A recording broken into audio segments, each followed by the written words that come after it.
Good morning. Good morning, Your Honour. Yes, Ms Ward.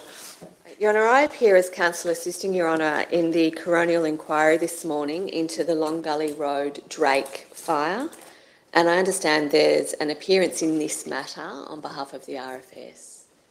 I'll just take that appearance now. Yes, Your Honour, Newton appearing for the RFS and all the other parties. Yes. Thank you, Mr Newton.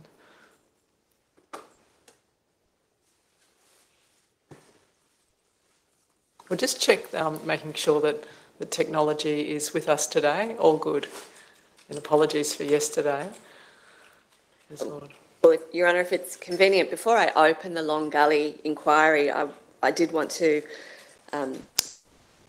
yesterday, I want to update both Your Honour and the other parties, but also people involved in the Long Gully Road fire or interested in the other matters that are likely to come for the rest of the week, just about the events of yesterday. Unfortunately, we lost an entire day yesterday due to technical issues. This was a departmental problem. It was widespread, extending beyond this courtroom. And we have a workaround for today that we hope will get us through the day. We did our best to try and sort things out yesterday, but could not.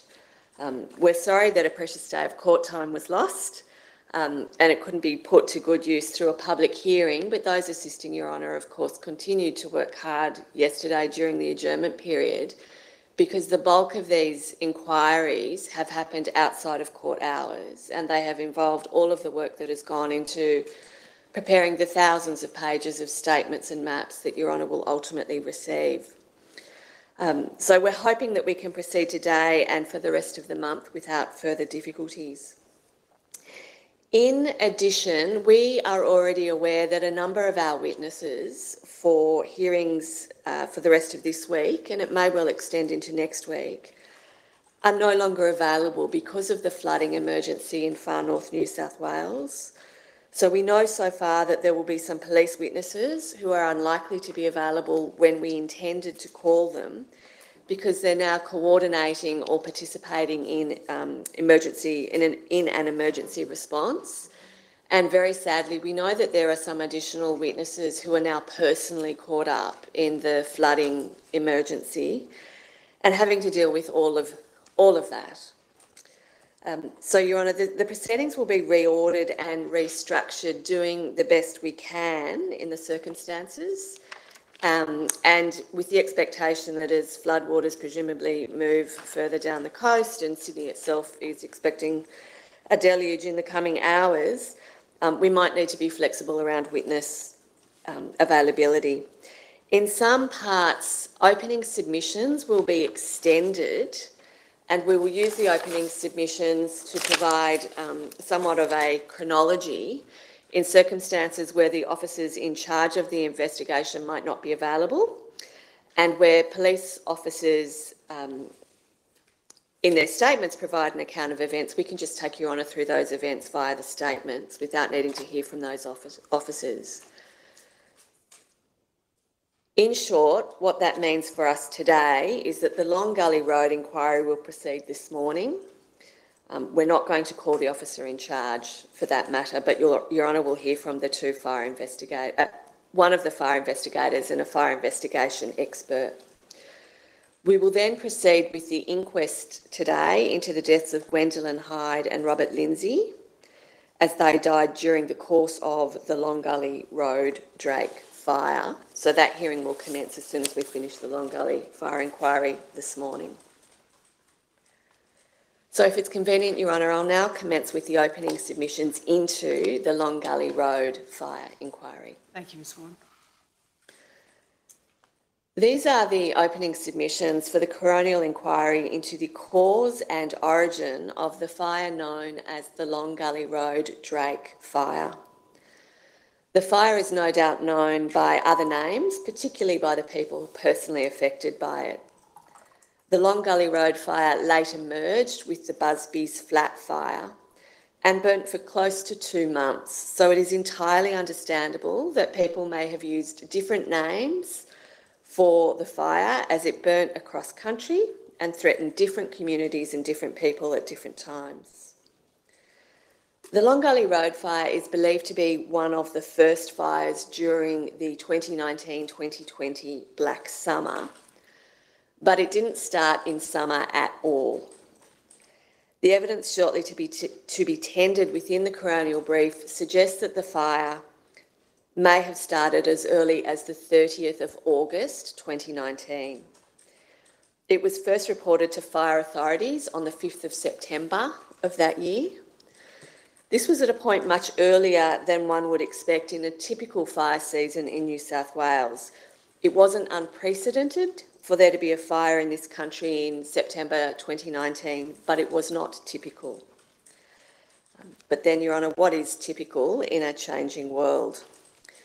The Long Gully Road fire didn't start in Long Gully Road. It is believed to have started in a small bush gully close to McLeod's Creek Road, Sandy Hill, and it later took a run up Long Gully Road, from which the fire ultimately took its name. Your Honour, I will briefly put the specific inquiry today into a broader context. This is the first day of hearings that will extend across the next 4 weeks as Your Honour investigates certain fires and tragically certain deaths that occurred in the northern region of the state across the 2018-2019 Black Summer bushfire season. Hearings into the cause and origin of fires in the southern region of the state were held last year.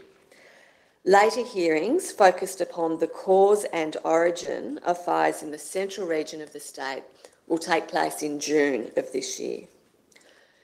Once the court has completed all cause and origin hearings for fires across the state of New South Wales, the court will review the evidence and the issues raised in each matter and determine which issues will proceed to further and more detailed consideration through representative case study hearings. The hearings into representative case studies will occur at this court commencing on the 5th of September this year. Your Honour, anyone who might be watching these proceedings today via YouTube or in the coming days and who seeks more details can watch the opening submissions made by the Council Assisting Team on 25 August 2021 via links available on the Coroners Court website. Other important information is also available on that site, including some answers to frequently asked questions, which might assist those in the community with an interest in these proceedings. Turning to the reach of the Long Gully Road fire. The Long Gully Road fire commenced in the Tenterfield local government area in the New England tablelands of New South Wales, encompassed within the lands of the Kamilaroi and the Bundjalung people.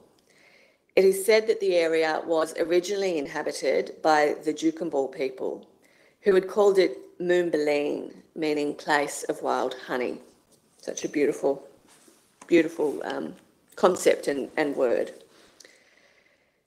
This fire burnt for approximately 52 days and impacted an area of approximately 74,000 hectares, 45,000 hectares of which was private land and 29,000 hectares of state forest and national park. At least 45 homes and 54 other structures were destroyed or damaged. The fire burnt across scrub and pasture, through bush blocks and along farming land, around some homes and right through others. It impacted upon the communities of Drake, Tabulum, Bulldog and Rocky River. It crossed over into the neighbouring local government area of Clarence Valley, where it impacted upon the towns of Ungar, Mukima or Mukama, Wybra, Kibarbin and Coonbar. Again, I'm sure to have mispronounced some of those names, Your Honour, but I'll ask those local people to forgive me for the mispronunciation. The impact of the fire was physical and financial and psychological, both short-term and long-term. The impact of the fire was also deadly. Husband and wife Robert Lindsey and Gwendolyn Hyde died after the fire crossed the Clarence River on 8 October 2019 and reached their property at Coonbar. Theirs was one of at least 8 houses destroyed that day. The inquest into the manner and cause of death of Robert Lindsey and Gwendolyn Hyde will be heard later today at the close of this cause and origin inquiry. Given that the scope of issues to be considered today is limited to the cause of the Long Gully Road fire and its likely area of origin, the court will hear evidence from 2 witnesses only. These are authorised wildfire investigator Stephen May of the Rural Fire Service and Jeff Conway, an expert with extensive fire experience who was asked to review the Rural Fire Service and police investigations into the cause of this fire. In addition to the oral evidence, which will be very focused, the court will have the benefit of witness statements from the Rural Fire Service and the New South Wales Police, in particular, its Forensic Evidence and Technical Services Command. The court will also receive additional material and very important material from local people affected by the fire in one way or another. The brief includes some statements from residents who called in to the fire authorities to report the fire, from residents who helped to fight the fire, including some who were members of their local RFS and responded to their brigade in that capacity. Your Honour will see references from neighbours, references in the material of neighbours helping neighbours, of locals helping other people to evacuate to local shelters, wondering if they would see their homes or their friends again, of people who were far away from home when the fires hit, only to return after the event, safe, but to find that they had lost their home. Some of the statements might be described as phlegmatic. Some of these people have fought other fires and survived other bad fire seasons and approached this fire with grit and determination because of their previous experience. This is not to diminish their experience or the extent of the damage wrought by the fire in 2019. Sometimes the emotional impact of the fire is so deeply personal it is not easily shared, least of all with New South Wales Police fire investigators or the strangers within this courtroom who are running the inquiries on behalf of Your Honour. But the court would also be aware there have been numerous media stories covering the fire and its aftermath, including the work of the Ungar community, resulting in the creation and production of a song, Long Gully Road. That song and the accompanying footage that Your Honour can view if you're able to watch it on the YouTube channel that's been created for it, that song and that footage doesn't represent every personal experience arising from the Long Gully Road fire. It doesn't purport to be so extensive. But it does say something important about some important things about the impact of the fire upon the people who fought it, and about a tentative recovery process. And that song does it in a way that these opening submissions cannot. Moving then to a chronology and the time when the fire starts. As referred to earlier, the Long Gully Road fire may have started as early as 30 August 2019, following a lightning strike in the vicinity of an isolated private property at McLeod's Creek Road, Sandy Hill. This private property lies within a larger cattle property called McLeod's Creek Station. It's about 10 kilometres southwest of the small rural community of Drake on the Bruxner Highway, with the larger towns of Tenterfield to the west and Casino to the east. I've said that the fire may have started on 30 August 2019 because that is ultimately something that Your Honour will consider at the close of the evidence. Similarly, the area of origin for the Long Gully fire is something that Your Honour will ultimately determine once you've received and considered all of the evidence.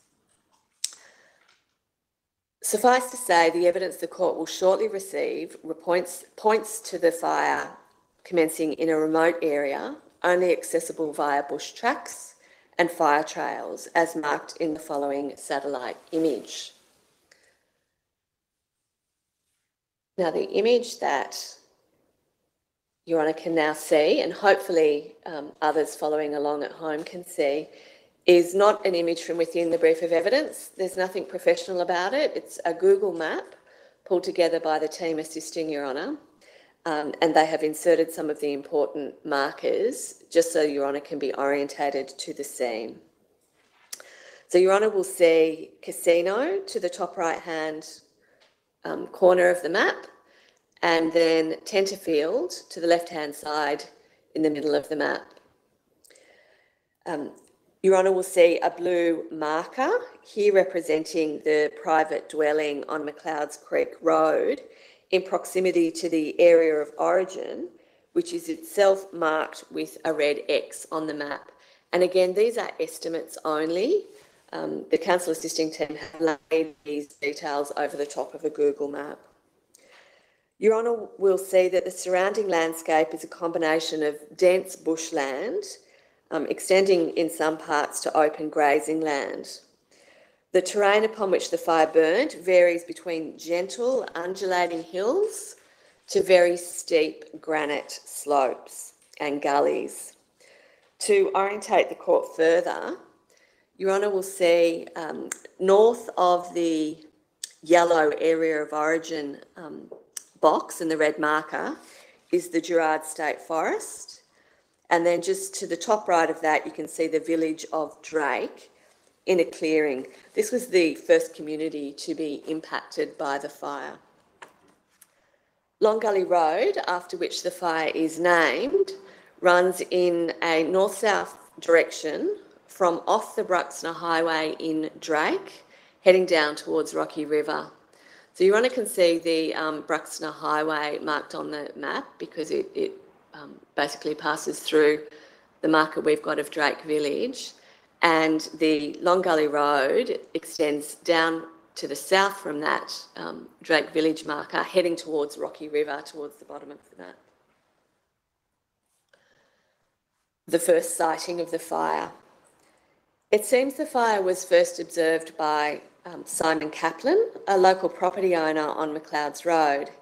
He first noticed the fire when he woke at about 7 a.m. on 5 September 2019.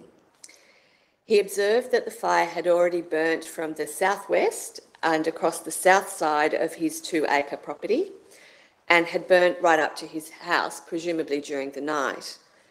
I say this because there was no sign of fire when he went to bed the night before. Your Honour will see on the screen now a photograph taken of this property on McLeod's Road, and you can see the grass is closely mowed, and the fire has trekked in across the night, according to Mr. Kaplan's recollection. Mr. Kaplan says in his statement that after he saw the fire on his property on the morning of 5 September 2019, he went to help a neighbour with a roofing problem and returned home later in the day. When he returned home, he had to drive through the fire in order to get to his house. He found that the RFS had already been out to his property during the day, which means they'd already been alerted to the fire, and they'd left him a note advising him of their attendance. The RFS similarly looked to alert other residents in remote blocks nearby. Mr. Kaplan did not report the fire on the morning of 5 September 2019, as he expected the RFS were already aware of it. The first of several 000 calls reporting the fire seems to have occurred at about 12:10 p.m. on 5 September 2019, when a resident of Tabulum reported seeing smoke up the hill from her location. 3 other 000 calls followed between 12:20 and 2:40 p.m. from other residents of Tabulum and one resident who lived closer towards Drake. They reported seeing smoke in the vicinity.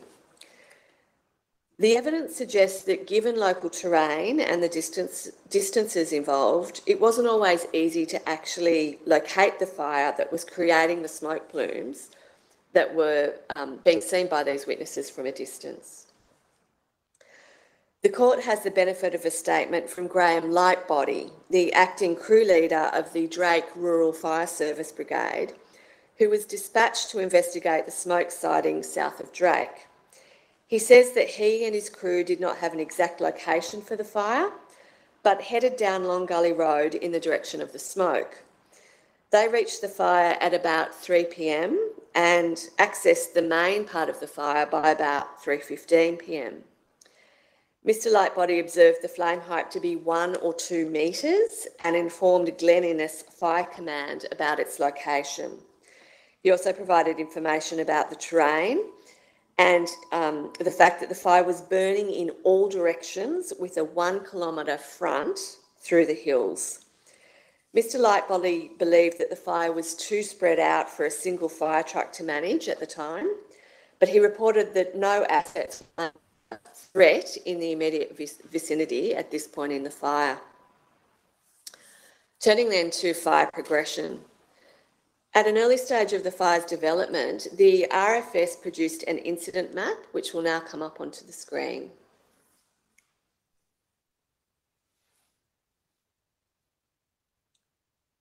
It's a little difficult to read from a distance, but when Your Honour has a consideration of this map, which is located within page 269 of the brief, Your Honour will see that the map details the edge of the fire in red towards the centre of that map and proposed control lines in black.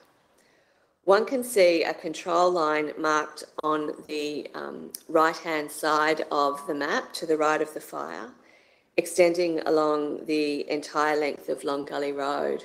And Your Honour can also see the Bruxner Highway marked, I think it's in yellow, it is in yellow, marked across the top of the map. The Rural Fire Service recorded the fire as going at 2:18 p.m. on 5 September 2019, and by 4:27 p.m. estimated that the fire was approximately 18 hectares in size. That early spread is evident in the fire progression map charted by the RFS, which now comes up onto the screen. This is a map contained at page 163 of the brief. And Your Honour can see here the fire had spread in a easterly direction, southeasterly direction, under the prevailing northerly winds, but at that stage had not yet crossed McLeod's Creek. Over the course of the next 24 hours, the fire commenced a significant run, spreading a distance of 18 kilometres in one day. This was a spread to the southeast. This was fuelled by a shift in weather conditions, with wind gusts forecast to reach 70 kilometres per hour and temperatures to reach 30 degrees Celsius. By late afternoon, the fire had crossed the southern section of Long Gully Road, where it meets Rocky River Road, as seen in the line scan image provided by the Rural Fire Service, taken at 5:56 p.m, and in the 24-hour fire progression map for the day. So the line scan image is now showing, this is taken from the brief at page 169, and it highlights the spread of the fire across that period. The Drake Rural Fire Service organised a door knock of properties on Long Gully Road, advising landowners of the threat from the approaching fire. They weren't able to reach everyone. An emergency alert warned residents to leave towards Drake, but not everyone would have received the alert. Given the rough and remote terrain, aircraft were deployed to drop gel retardant early in the day, but were then grounded due to escalating and erratic weather conditions. Later that afternoon, there were reports of spot fires 10 kilometres in advance of the fire front. These aerial images that will shortly play in court were taken by the Rural Fire Service and show the scale of the Long Gully fire on 6 September, so the day after it was first identified, or at least the reach of the smoke plumes on that date. And Your Honour, these are a range of photographs that are displayed at pages 414 through to 417 in the Coronial brief.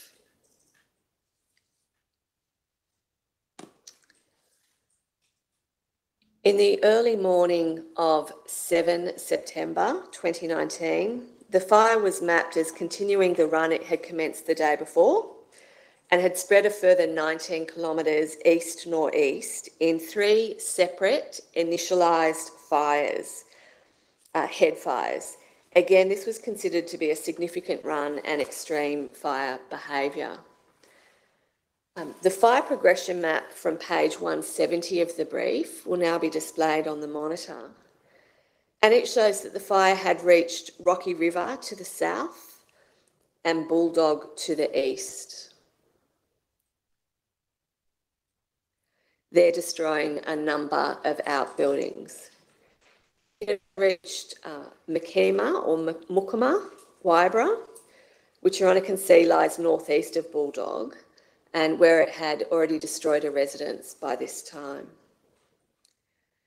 Numerous crews were tasked with asset protection along both sides of Long Gully Road, and by 7:27 p.m, it was reported that due to extreme winds and low visibility, aircraft assistance would again be grounded.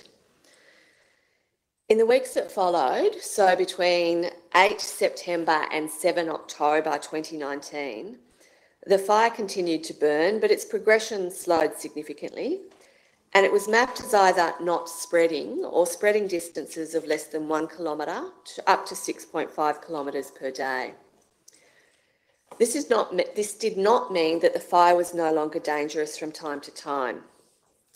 It was on 16 September that the fire began to impact upon the village of Drake, and several properties were completely damaged or destroyed. Things then deteriorated again on 8 October 2019. This was a day on which several fires across the northern region benefited from favourable weather conditions. Bureau of Meteorology weather data shows that on 8 October, approximately 10 kilometres south of Drake, temperatures reached 33 degrees Celsius between 12 p.m. and 3 p.m, and humidity was 12 to 14% with wind gusts of up to 55 kilometres per hour. Locals in different parts of the fire might have recorded their own weather observations that were even more extreme, using their own temperature thermometers and the like. This day saw the Long Gully Road fire break through containment lines to make a fierce progression of approximately 25 kilometres in an east-southwest-east direction, where it ultimately claimed the lives of Gwen, Hyde and Robert Lindsey. The fire progression map that we'll now display from page 181 of the brief was charted on 8 October 2019 and illustrates the geographical reach of the fire by that time. The fire had impacted Ungar, and despite the efforts of crews to try and protect the isolated properties on Ungar Road ahead of the fire, multiple homes were lost, including numerous outbuildings. 2 emergency alerts had issued at 2:58 and then 2:59 p.m, targeting the residents of Ungar to seek shelter as the fire arrived. And again, it's possible that not everyone received those alerts.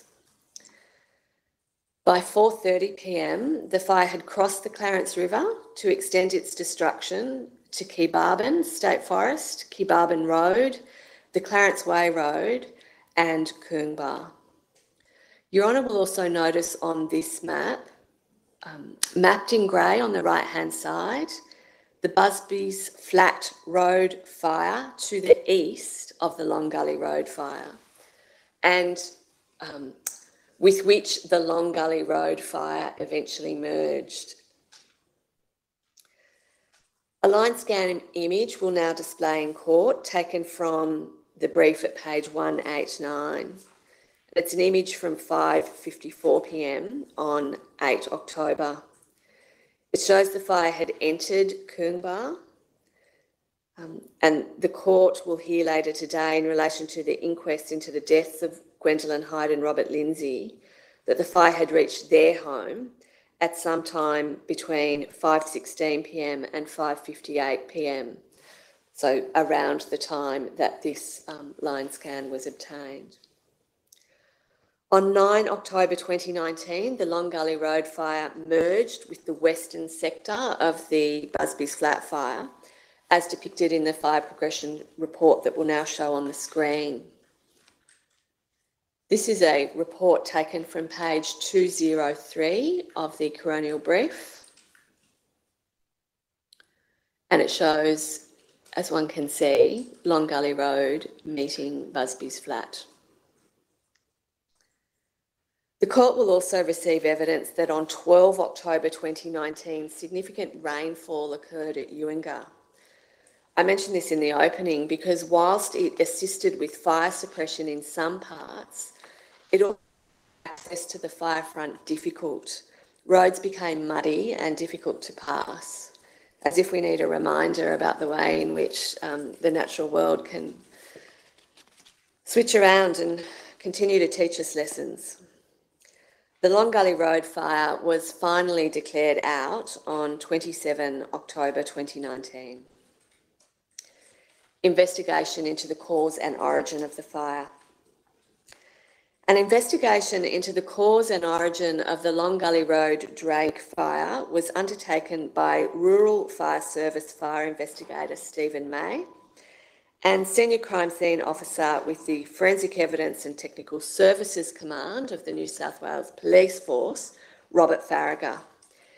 Each investigator conducted reviews of the fire scene relatively early in the fire's course and prepared expert reports for use in these proceedings. The court will hear that the investigators flew to the scene together via helicopter on 11 September 2019 and initially conducted an aerial examination around the Kaplan property and the McLeod's Creek station. They then conducted a ground examination of the suspected area of fire ignition, walking the fire ground and searching for macro and micro indicators, firstly of the fire's path and then secondly of the fire's likely origin. Stephen May conducted a further on-site examination on 13 October 2019. At page 49 of the brief, which will now be displayed on screen, the court will see a photograph taken during the initial inspection on 11 September 2019, showing McLeod's Creek Road. At the top of the photograph, Your Honour will see a kind of circular area of clearing, which is the private dwelling where the fire was first observed. From this orientation, the right-hand side of the road is where the active fire ground was observed by first responders and confirmed by Mr. Kaplan.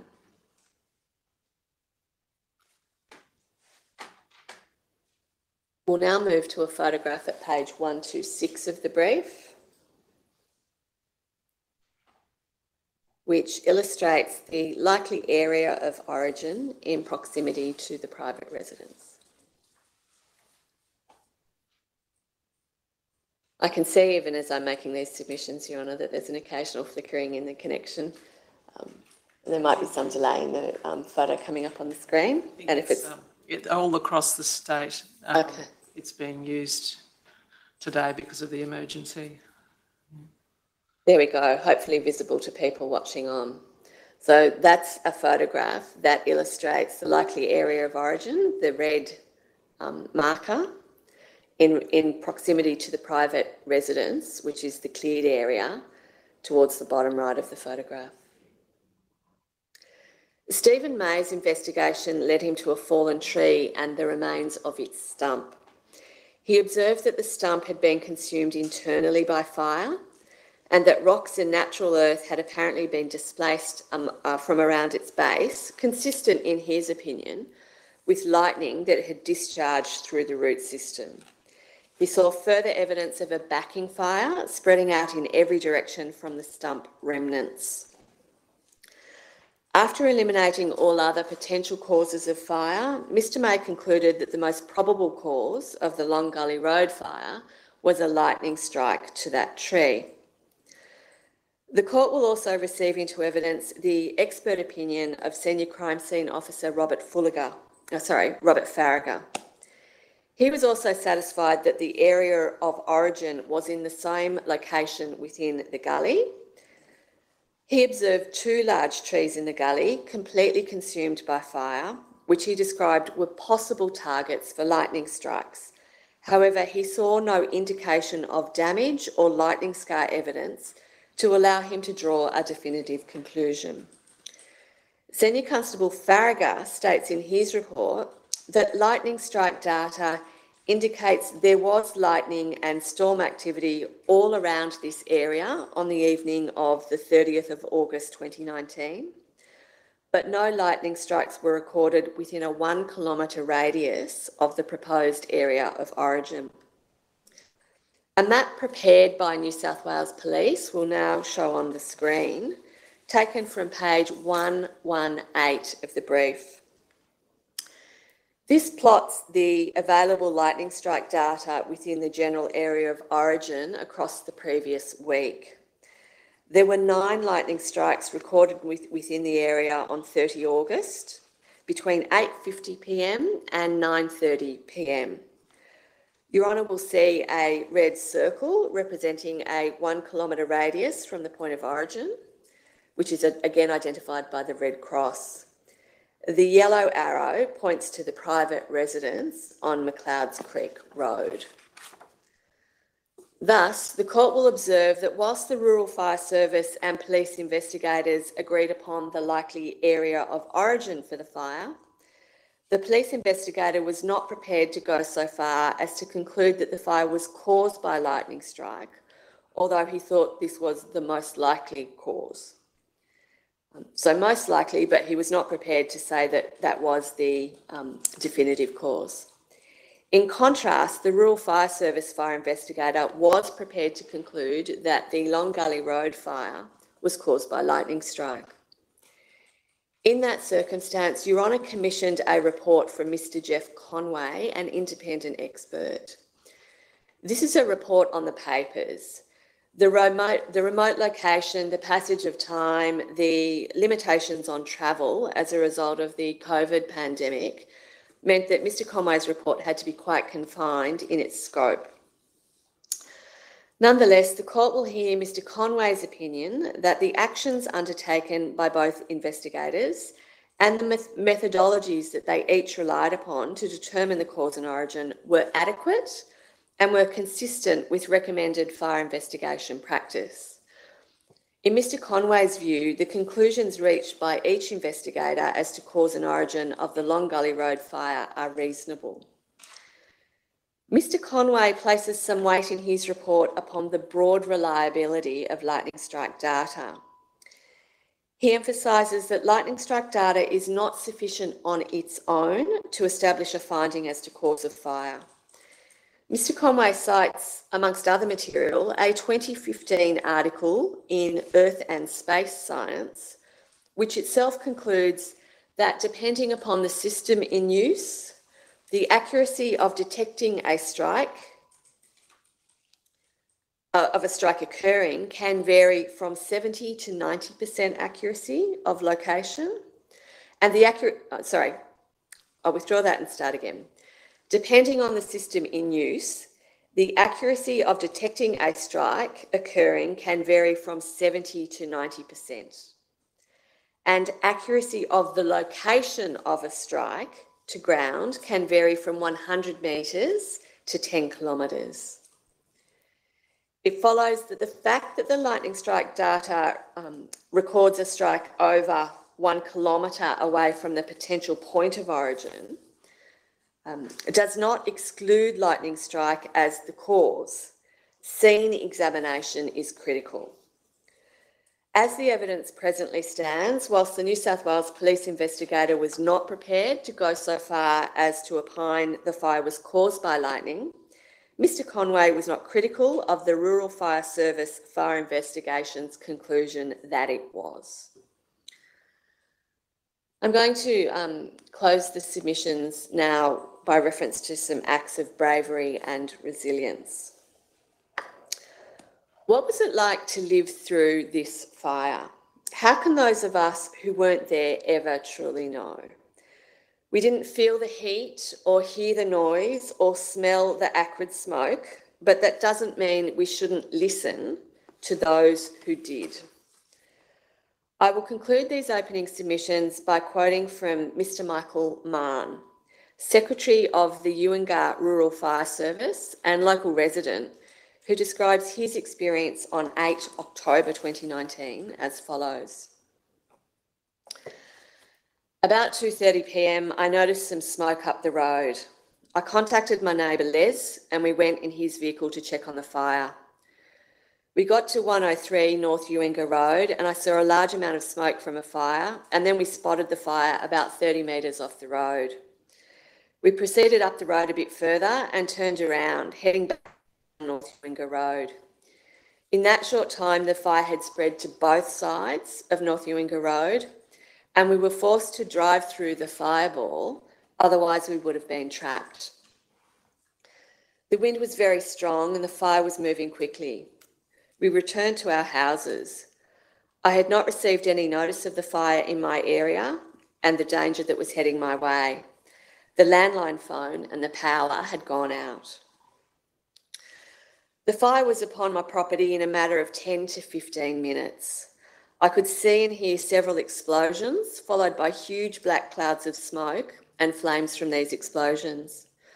I believed these explosions were coming from the property on the other side of Ungar Creek. I could see large clouds of smoke and a red glow heading towards my property. At first, I was unable to leave because of the huge fireball across the road and ripping through my front paddocks.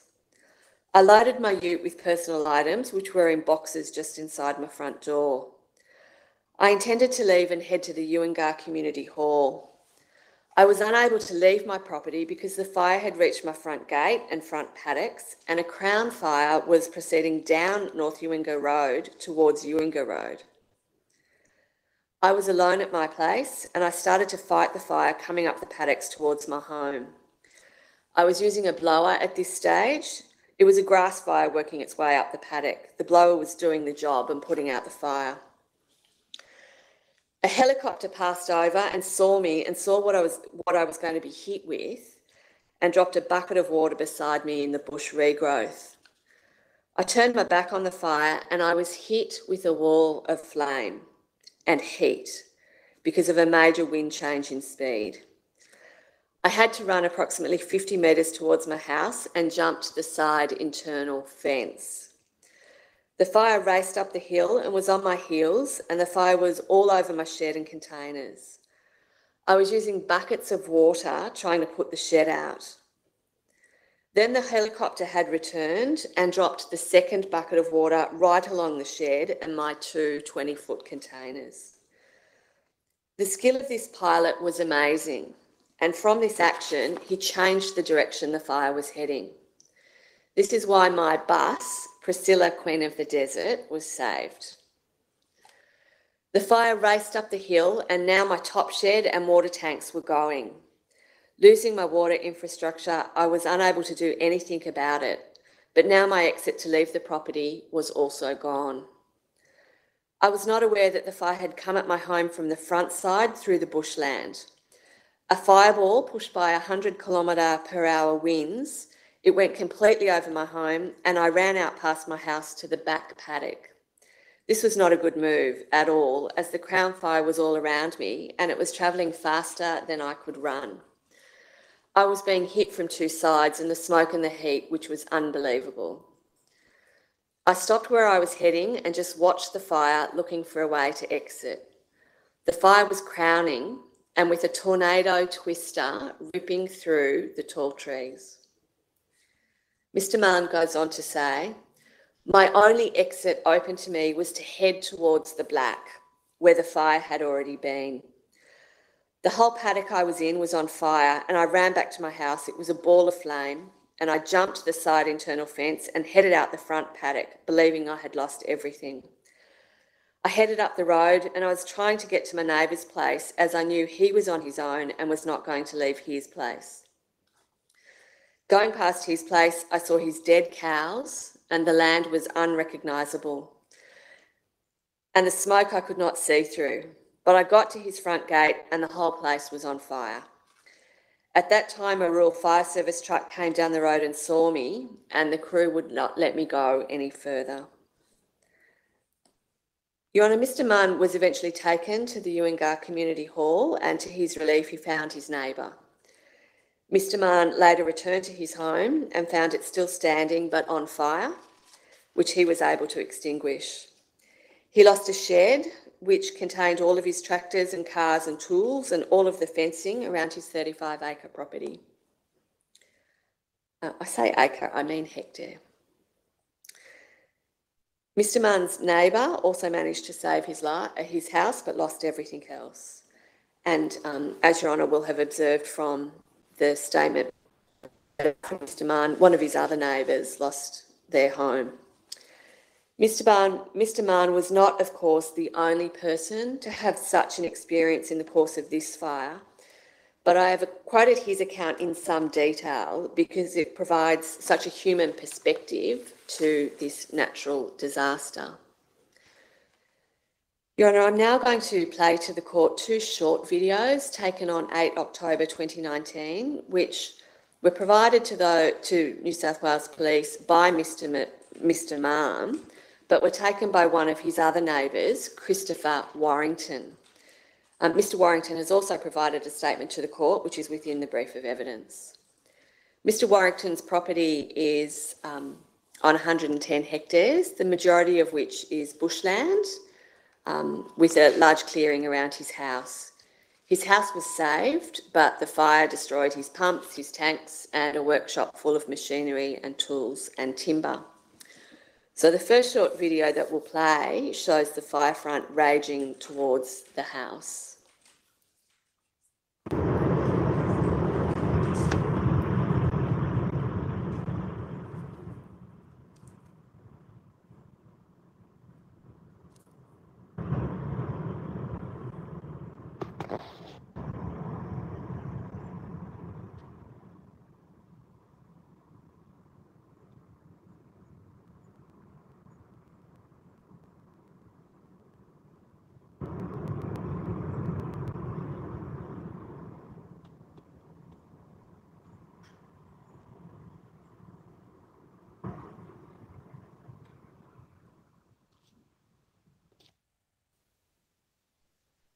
Your Honour, there's a second short video which will show the destruction caused by the fire.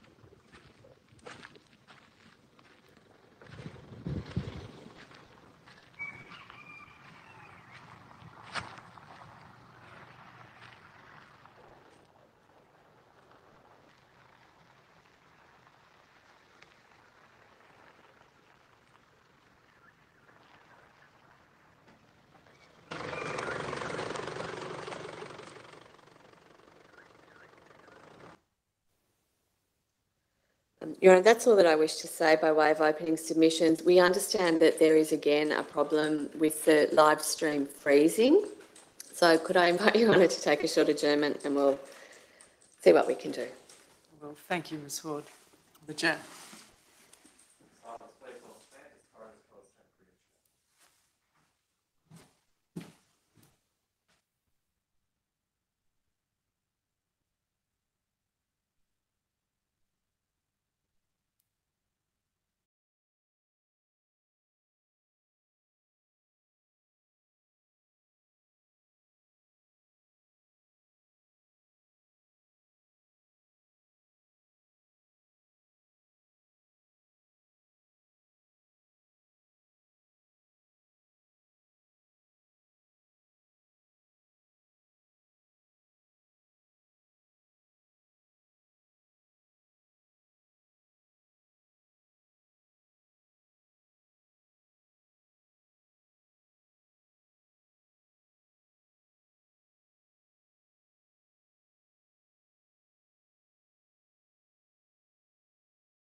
Coroners Court has resumed. Yes, Ms Ward. Thank you, Your Honour. There had been some buffering during the opening, and we think we might have worked out a workaround for that. I'm told, I don't know what any of that means, but I'm told we might have a workaround for that. So what I'll do now is tender, Your Honour, the 2-volume brief for the Long Gully Road fire, which I expect is to be marked Exhibit 26A. 26A. And, sorry, how many volumes was 2. it? 2 volumes. Thank you. It'll be 26A.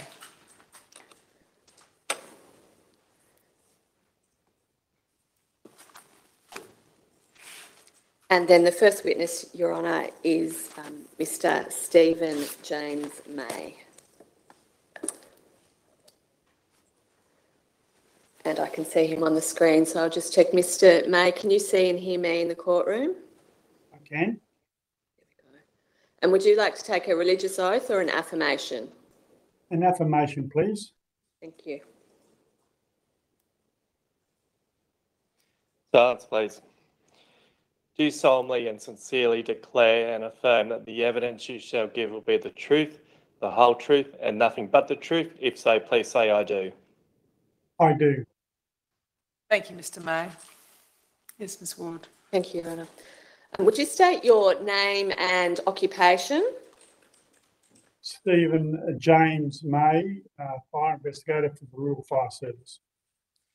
In that capacity, have you prepared a fire investigation report, wildfire, into the Long Gully Road? I have. And do you have a copy of that report with you? I do.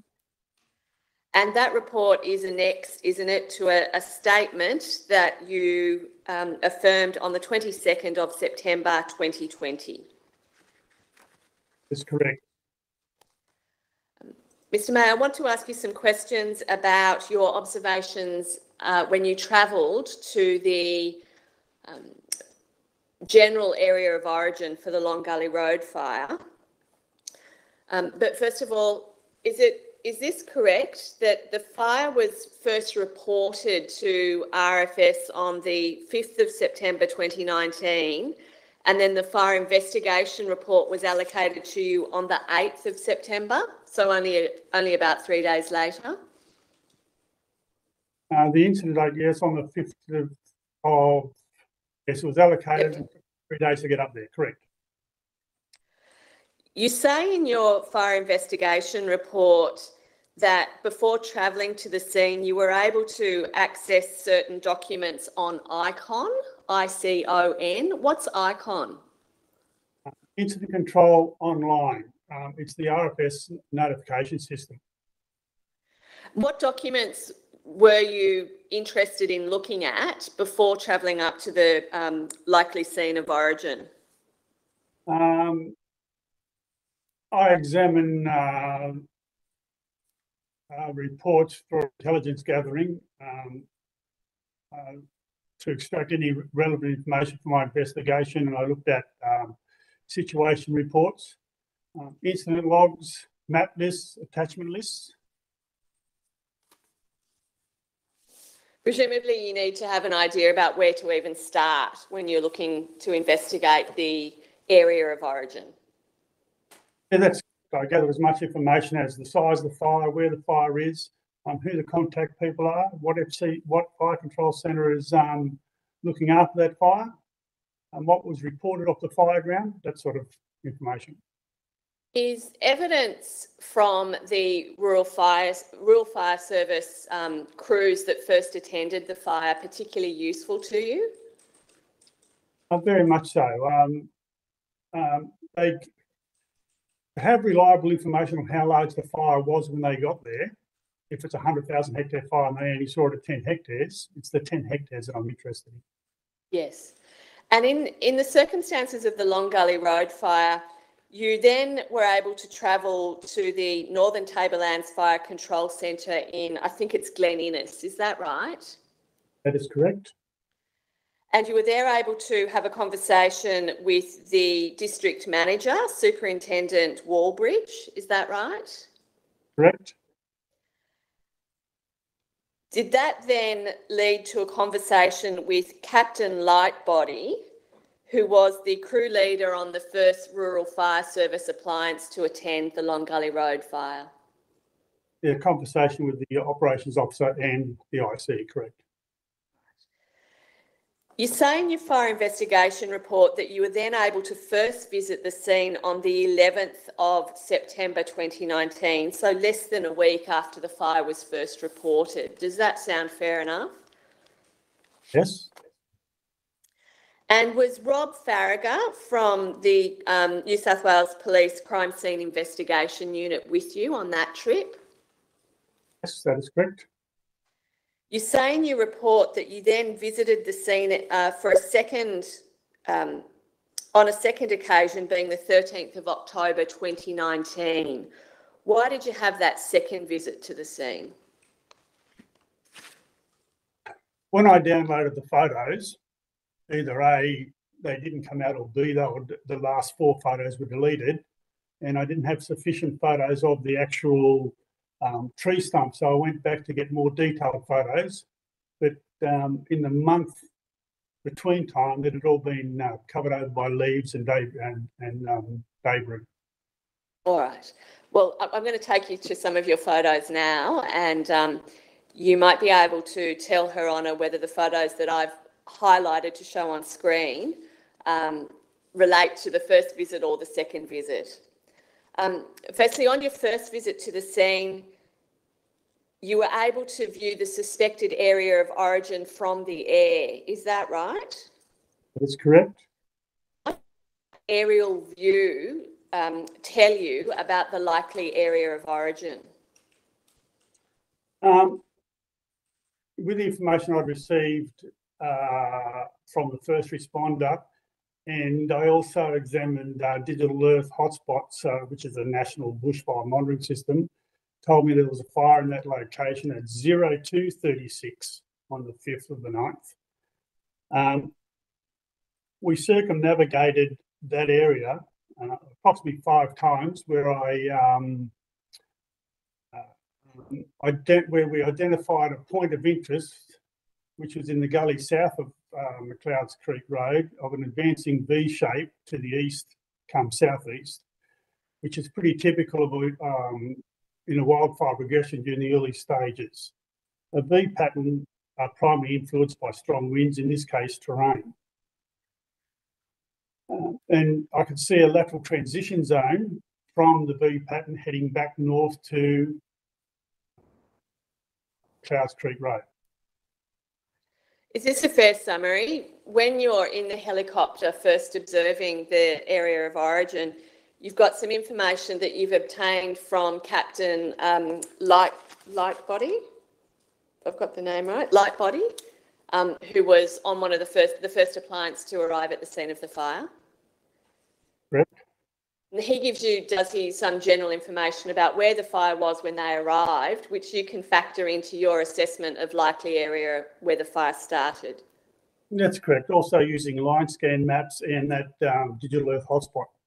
Yes, I wanted to come to the Digital Earth Hotspot. So what is it that you were able to see within that database that helped you fix upon a potential area of origin? The Digital Earth Hotspots gives me an accuracy of 1.5 kilometres, and that's why we kept circumnavigating from a 2 kilometre area radius into a tidal radius around the location of the dwelling on McLeod's Creek Road. And the information I received from Mr. Lightbody was the fire was on the southwestern side of Mount. Forget this right. I'm thinking about the wrong fire. McLeod's Creek. Yep.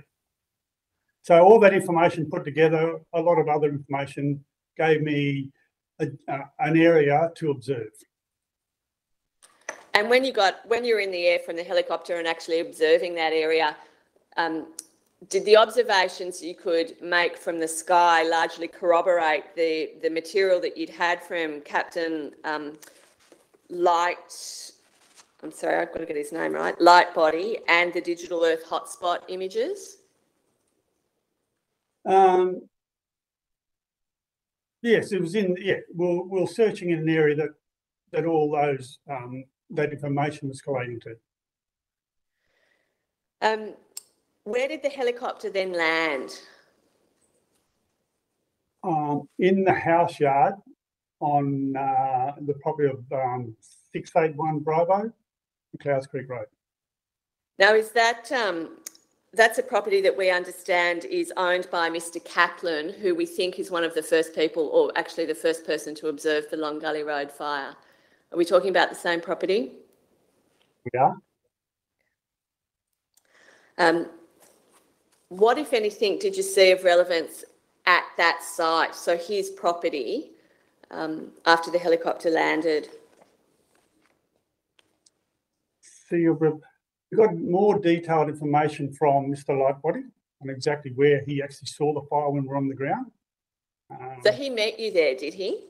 He met us there, yes. Yes, So sorry. So we got more detail, and I was listening to as a fire investigator, we only canvass people, we don't take statements. So the police were actually interviewing Mr. Chaplin, and I was listening into that conversation and what he saw in the morning that he got up from the fire. All right, now, if you have a copy of your investigation report there, Mr. May, could you please turn up page 109 using the numbers in the bottom right-hand corner, which are the numbers from the fire inquiry brief.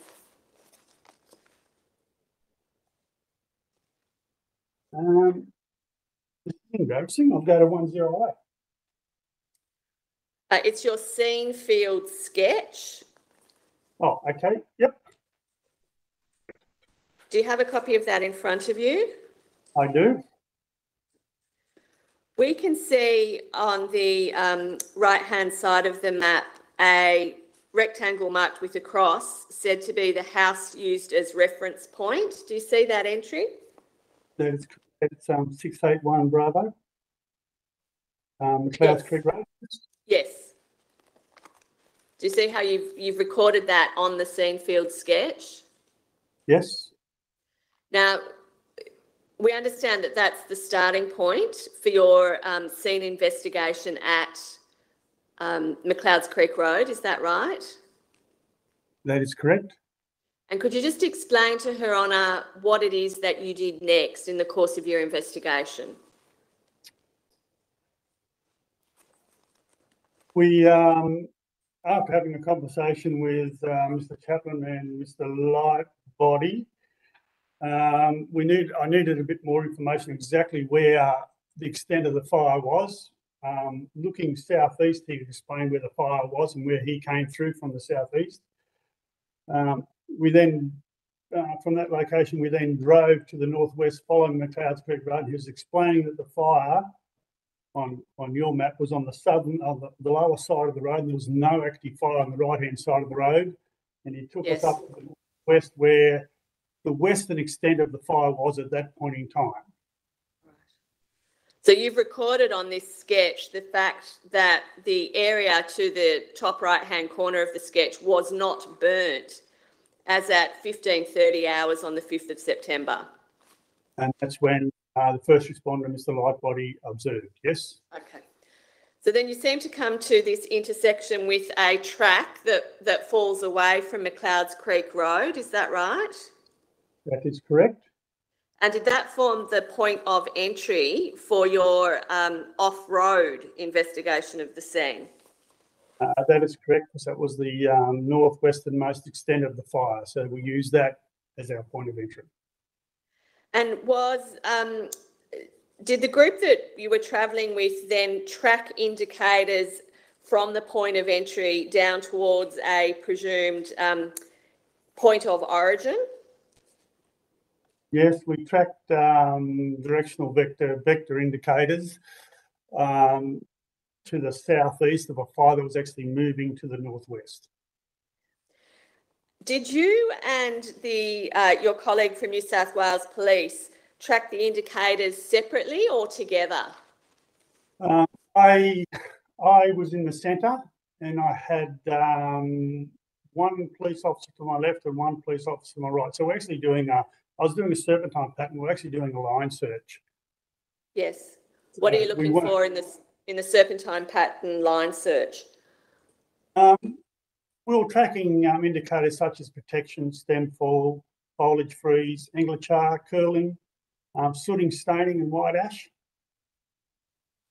Is it fair to say these are particular indicators that you can observe in the burnt environment that allow you to track the progress of the fire and working backwards to try and establish, firstly, a general area of origin and hopefully a specific area of origin? That is correct. And in the case of the Long Gully Road fire, were you actually able to track those indicators to a point where you thought the fire had advanced to the southeast from inside a gully? That is correct. We tracked the fire down and we're probably 30, 40 metres to the northeast of the gully, and there was what we call a transition zone, so change in direction from the general path of fire we were following, where we'd been following a fire that was heading northeast, and we had a fire then heading directly north, and an advancing fire indicators heading east-southeast direction. Once inside that gully, were you looking for a different series of indicators to try and fix on a point of origin? We go from tracking what we call macro indicators, which is large, and then we have micro indicators, but you still have a protection, stem fall. There was foliage freeze, curling there, angler char. So the indicators are technically the same, but a smaller version. All right, thank you. And is it the case that as you conducted your investigation within that gully, you were ultimately led to a point from which you could see backing fire in every direction? That is correct. What did that suggest to you?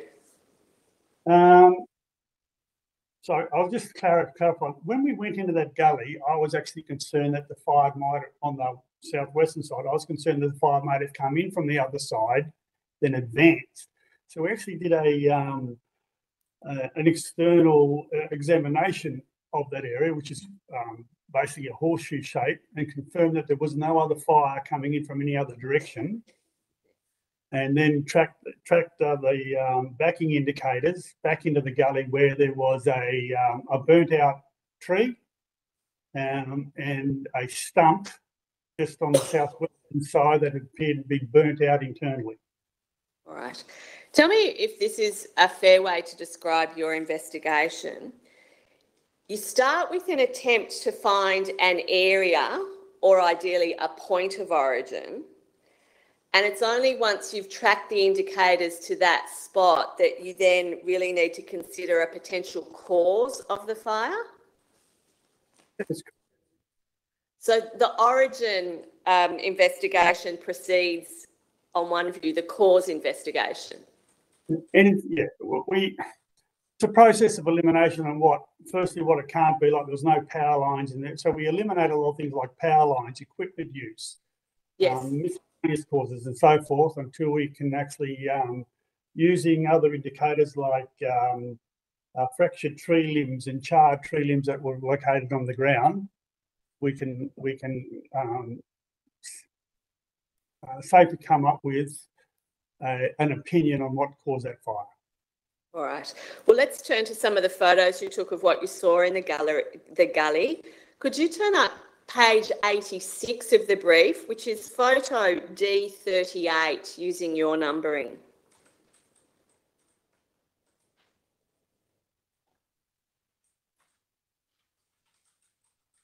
For Your Honour, that was taken on the 13th of the 10th. This was a much later photo.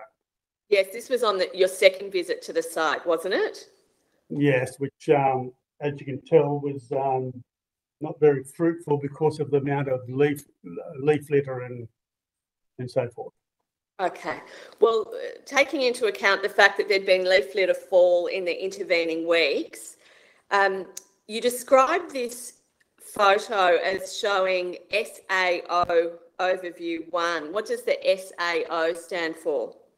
Specific area of origin And what that means is it's the area that the fire was first influenced by either wind or terrain. Now, I'm hoping we might have that photo on the screen. Mr. May, were you still able to reliably interpret indicators when you attended on the 13th of October, or was the leaf litter and other vegetation such that you couldn't really read the fire scene at this point? I'd already read this fire scene, so that was the issue. What I was looking for, going to do is, top centre of that photo is the stump, and that's, I was going to take a more detailed photos of that particular point.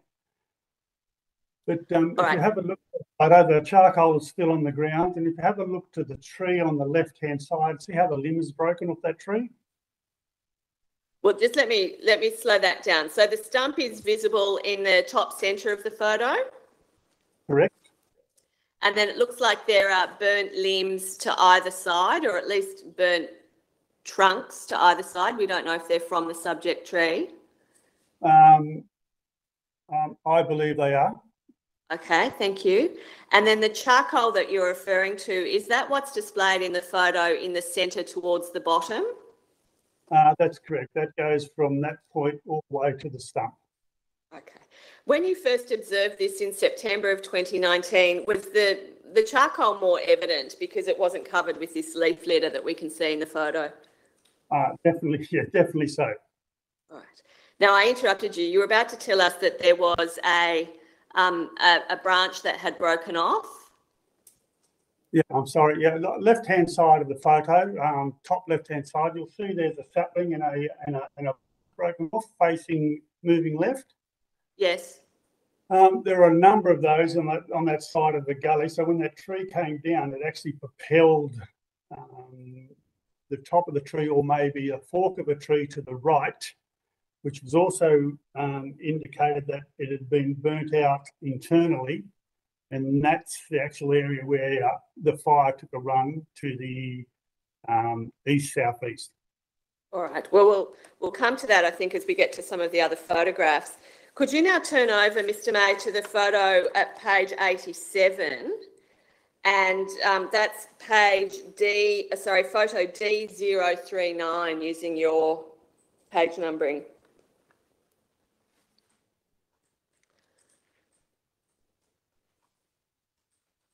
Do you have that, Mr. May? I do. All right. It's described in the caption to the photo as a burnt out tree stump appears to have been burnt internally. And you say that the southeastern side has not been consumed by fire. It's a little difficult on the copy displayed in court to see the section that you say has not been consumed. Are you able to describe it to us in words? On the tallest part of the tree stump, you can see to the left side of that tree stump, it is showing natural wood colour instead of being charcoal, as if a fire approached the tree and wrapped it and flame wrapped around it. So it was protected on the left-hand side of the tree, and the internal part of that tree had been burnt out internally. So the fire had entirely consumed at least part of the stump, is that right? But there's these parts still visible above ground. That's correct. It got to a point where the tree, which was a substantial tree, couldn't no longer hold its weight, and it broke off after being consumed from the inside out. And are you able to conclude that the tree might have fallen in a particular direction based upon the burnt out remnants of the stump? That's correct. That charcoal from that stump back to where we did a previous photo is a continuous line of charcoal and fragments or fractures of the tree left and right of it. You also placed some emphasis on the displaced rocks to the bottom left of that photo. Is that right? There were some evidence of an upward movement of the rocks on the day of the first examination. And Yes. to the right of that stump, top right-hand corner, there was a raising of the earth's surface, as in root movement, and also the rocks on top of that were also slightly displaced in an upward direction. I see. So I had thought that the reference to displaced rocks were referring to those in the bottom left of the photo, but he's saying that there was displaced earth to the top right. To the top right, and also some rocks to the top right. Only one or two smaller rocks to the top right, yes. All right, thank you. I'm now going to ask you to turn up page 89 of the brief. This is photo D041 using your numbering. Yes.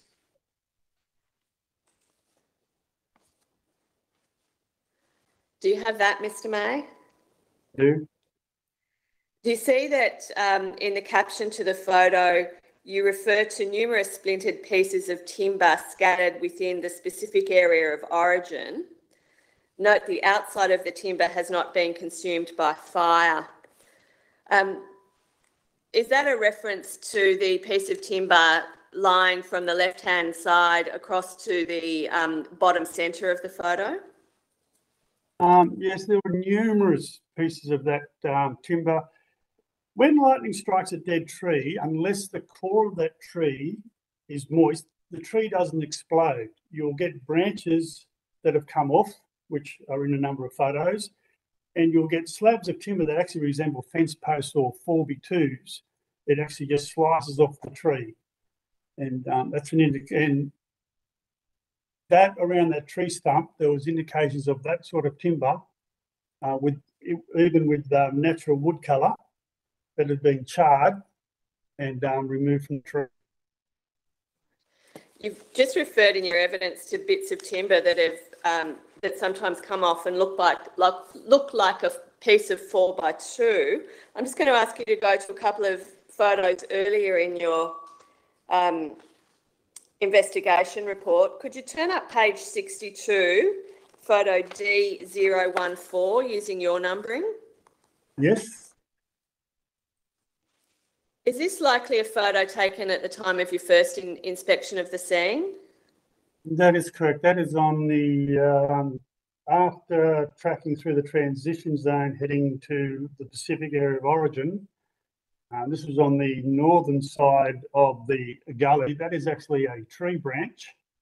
Yes. A dead tree branch, and showing natural coloured wood as best as a dead tree can, without any weathering to the side of the tree. And it also appears to have a charcoal penetration to through to the centre of the tree.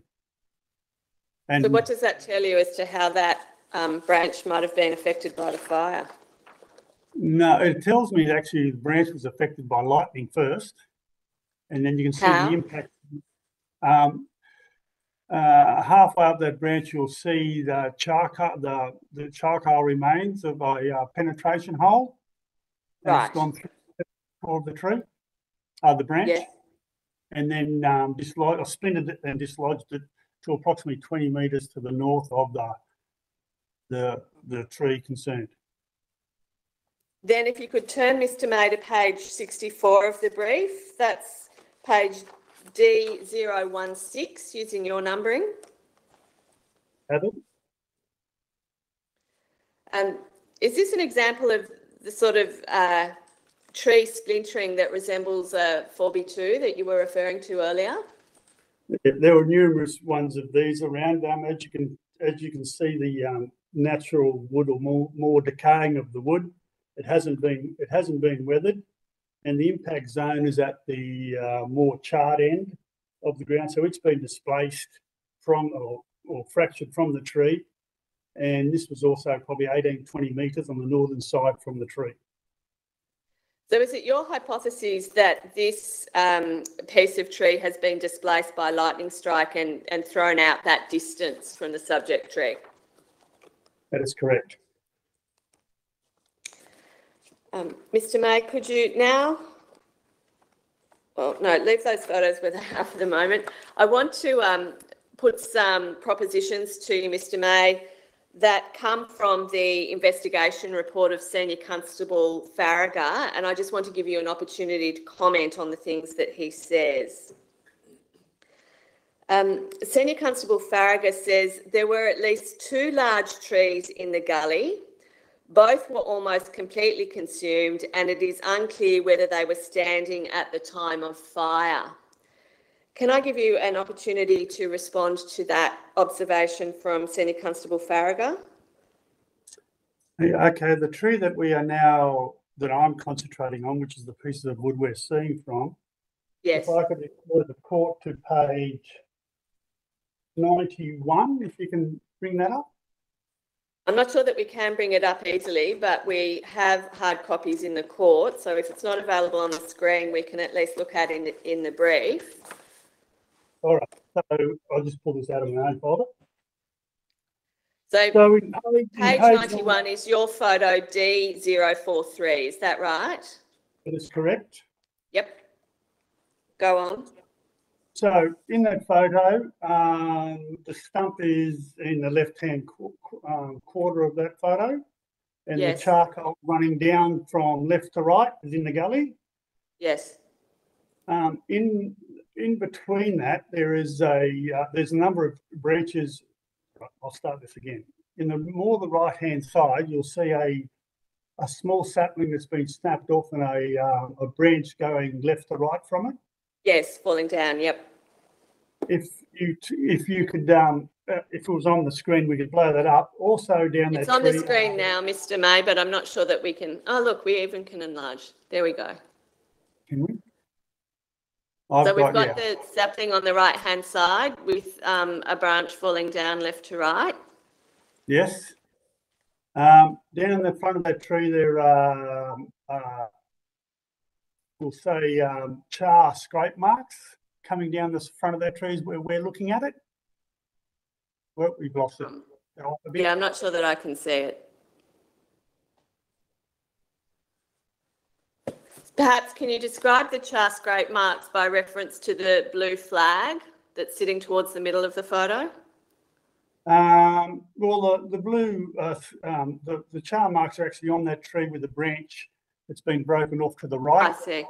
Yes. The slide of that tree, and the bottom of that tree has got what I call a green break. So it's been bent over and it's come back under its own steam, but it's actually been broken off. Within that photo with the tree directly in the centre of that picture, there's also branches that are broken off. Mm-hmm. And with the previous photos we saw with all that leaf matter, I showed where that branch had broken off and moved to the right, to the left of that photo. They were all broken off, I believe, by the large, let's say, a tree portion on the left-hand corner of that photo that has been deeply charred internally. Yes. I believe when that tree has come down, that has ricocheted there to where it is now laying with a number of other fractured pieces of timber and charcoal, and it's broke. That's what's broken those trees off as it's come down and landed into there. All right. So in terms of Senior Constable Farragher's observation of at least 2 large trees in the gully, there were at least 2 large trees in the gully on your view, weren't there? Yes, I took some photos on the southeastern side of other trees that have been burnt, and but I couldn't tell if it was laying or standing at the time. That's the only tree I can tell that was actually standing, that had fallen over, shattered, thrown fractured pieces of timber to the northern side and broken trees on the way through. Senior Constable Farragher goes on to say, if we are to consider lightning strike as a possible cause, the 2 large trees were possible targets. However, we have no damage or lightning scar evidence to make that assessment. What's your response to that? Look, we all have different opinions. He's looking for a lightning scar. When you get lightning, there's a myriad of things. We look for needle showering, which is an ejection of incandescent particles. We look for scarring. We look for blowholes. We also look for, like we did in that stump, we look for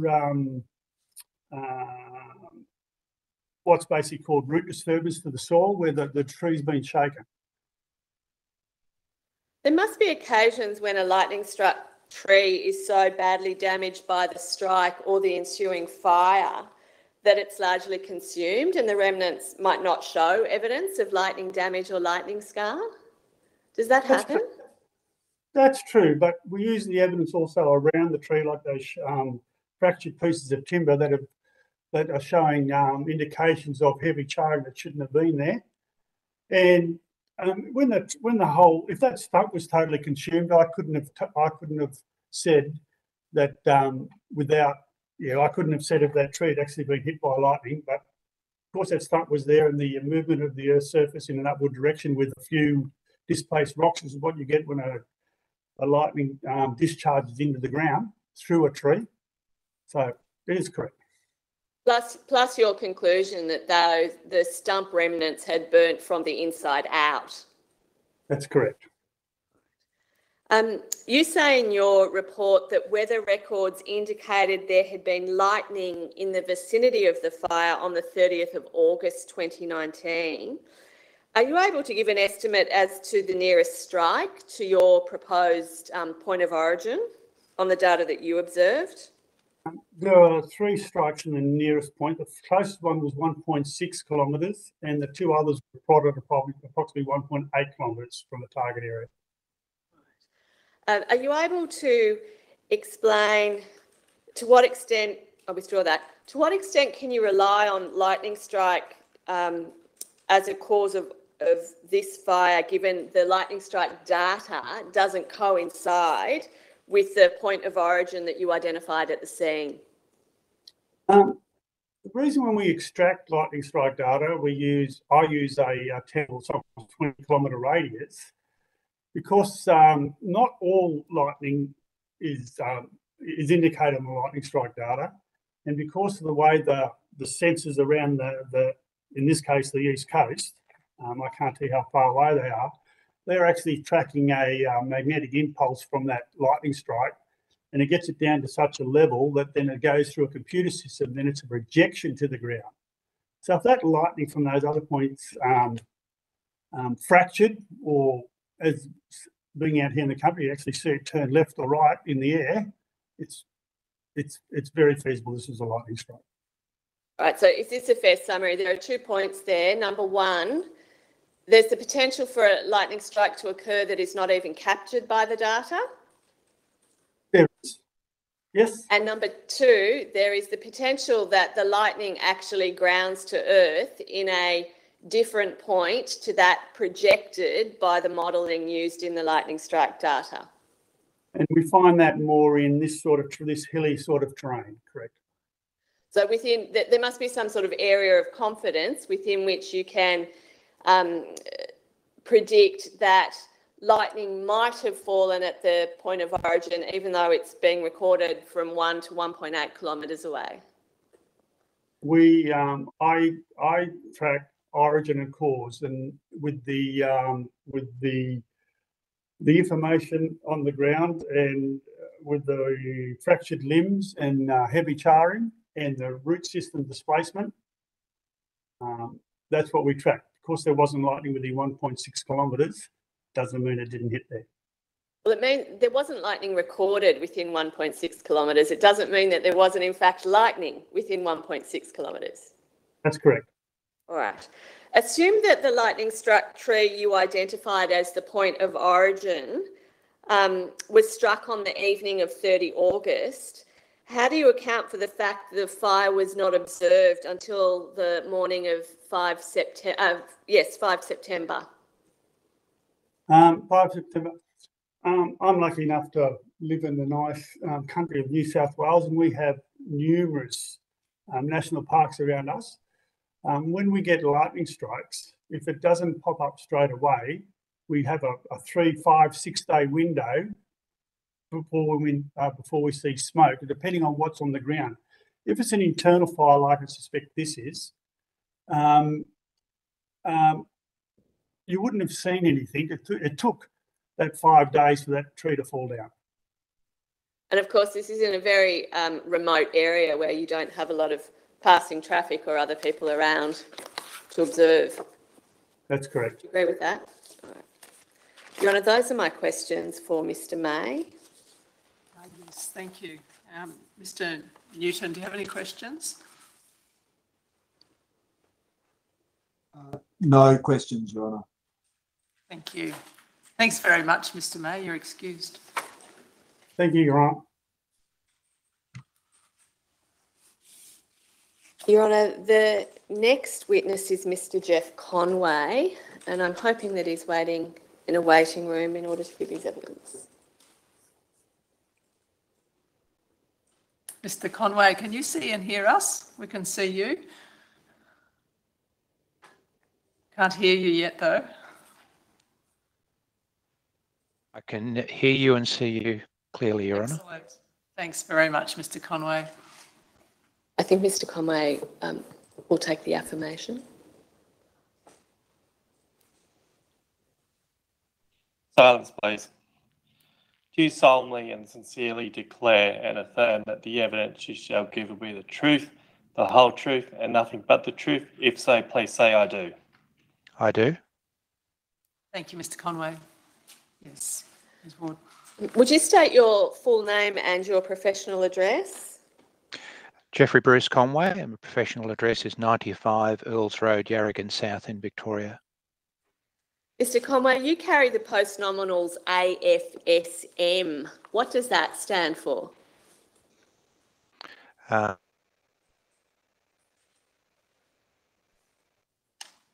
Right, I think we might have Lost. frozen. Could you just try that again, please, Mr. Conway? We didn't hear what you said. Sorry, Your Honour. Can you hear me now? Yes, we can. Okay. The AFSM refers to the award of the Australian Fire Service Medal. Thank you. You were retained in this matter as an independent expert to assist Her Honour via the preparation of a report dated 21 January 2022. Is that correct? That's correct.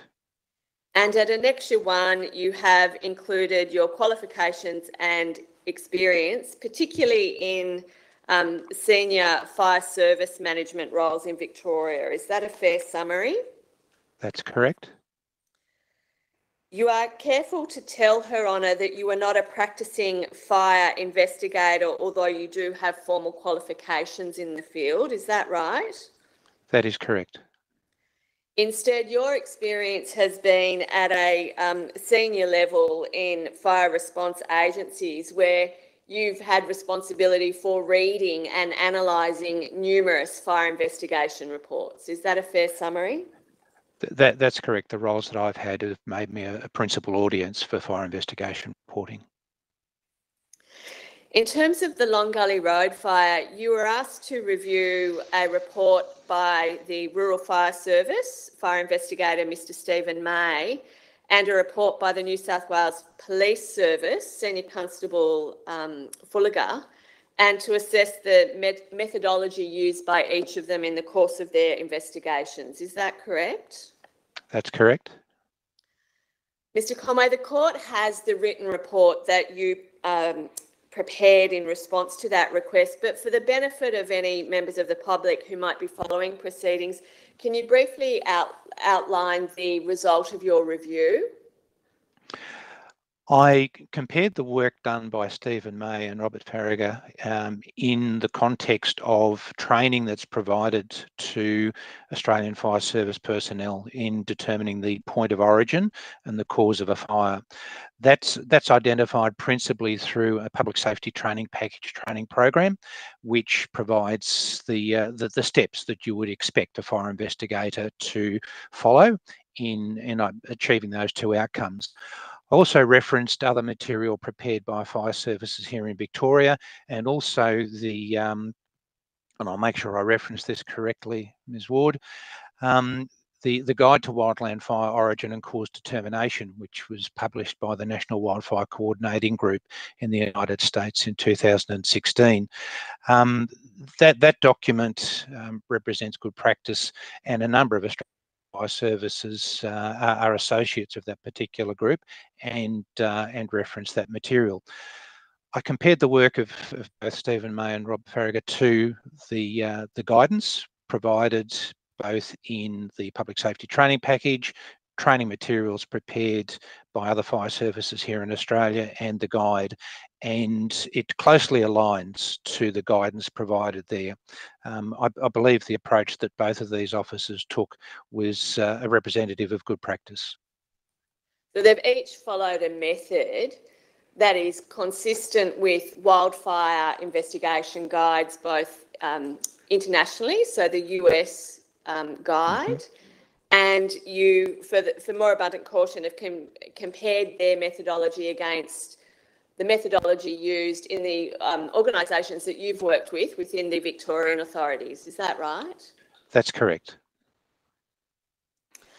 You concluded, didn't you, that each of the investigators had, I'll withdraw that.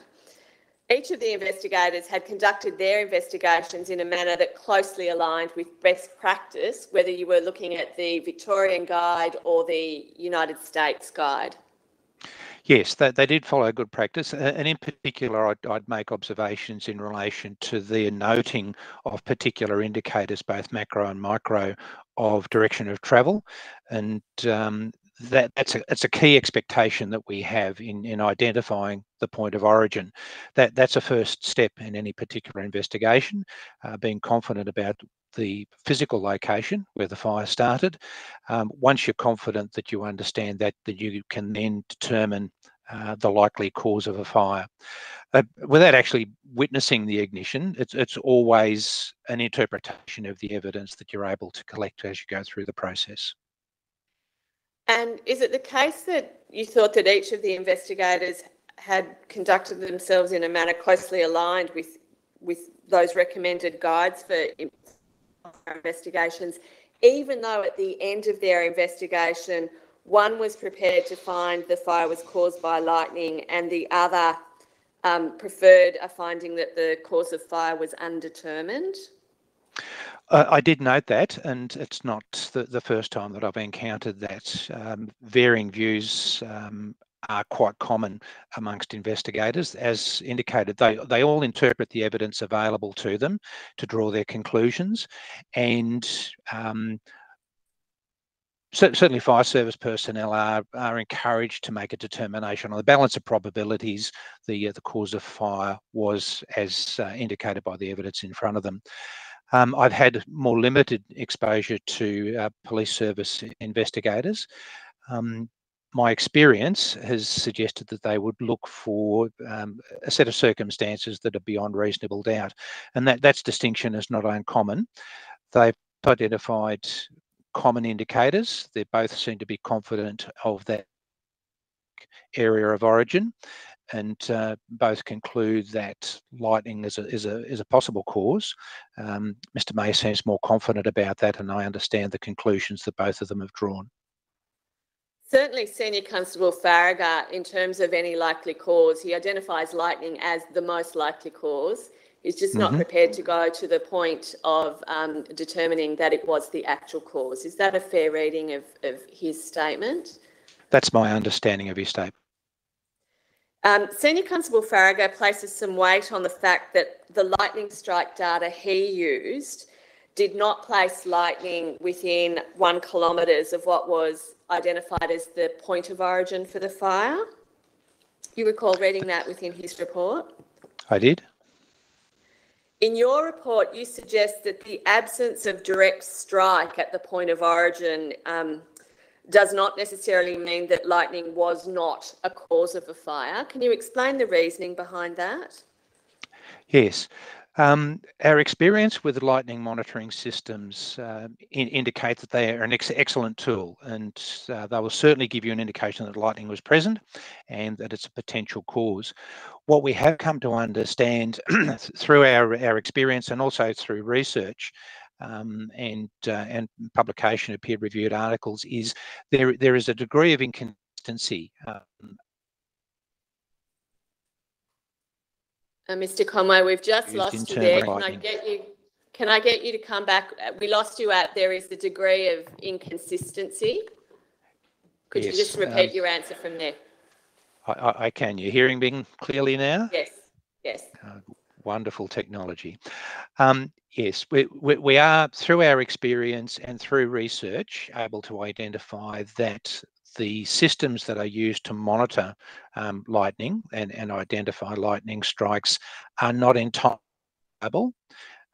Depending on the research, they can be anywhere between 70 to 90% reliable in identifying that a strike occurred. And depending on the systems that are in use and how they're established, the accuracy of indicating a lightning strike can vary anywhere between 100 metres and 10 kilometres. And I've referenced some research in my report to the court. There is other research available. Unfortunately, I was unable to secure electronic copies of that research, so I haven't referenced it. But I am aware of quite a bit of research that indicates variations in the reliability and accuracy of lightning monitoring.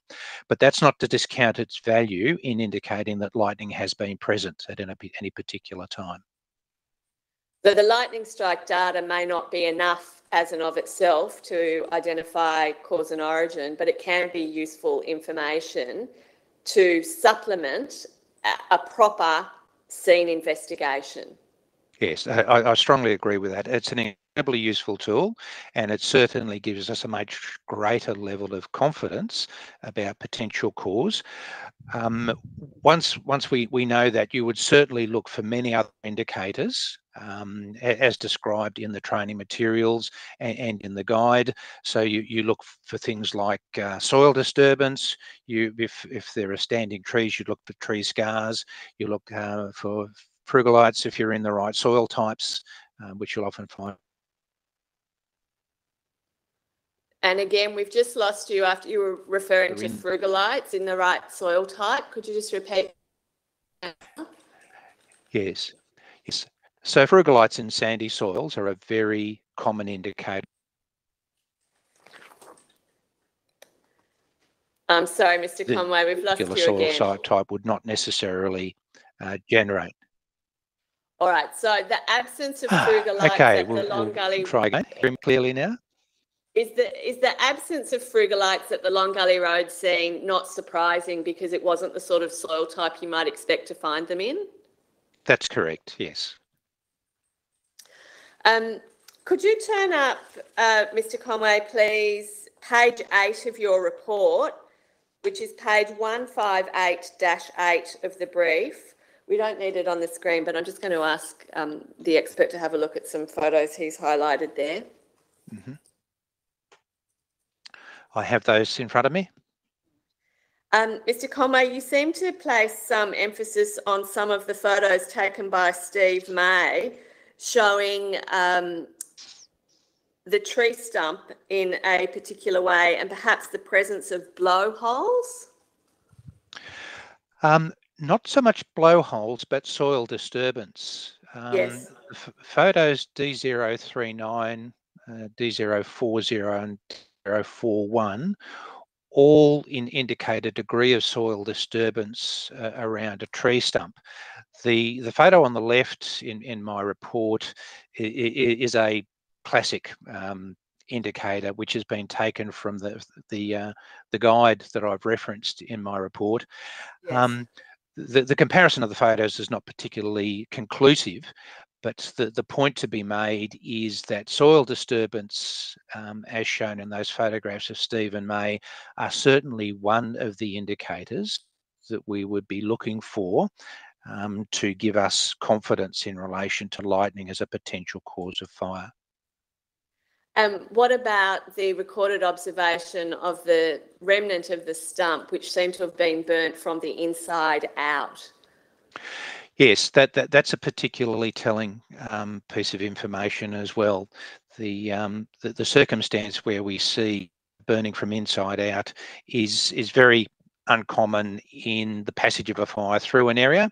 So you would not normally expect to see that sort of burning pattern in a tree or a stump that had been involved in the passage of a fire.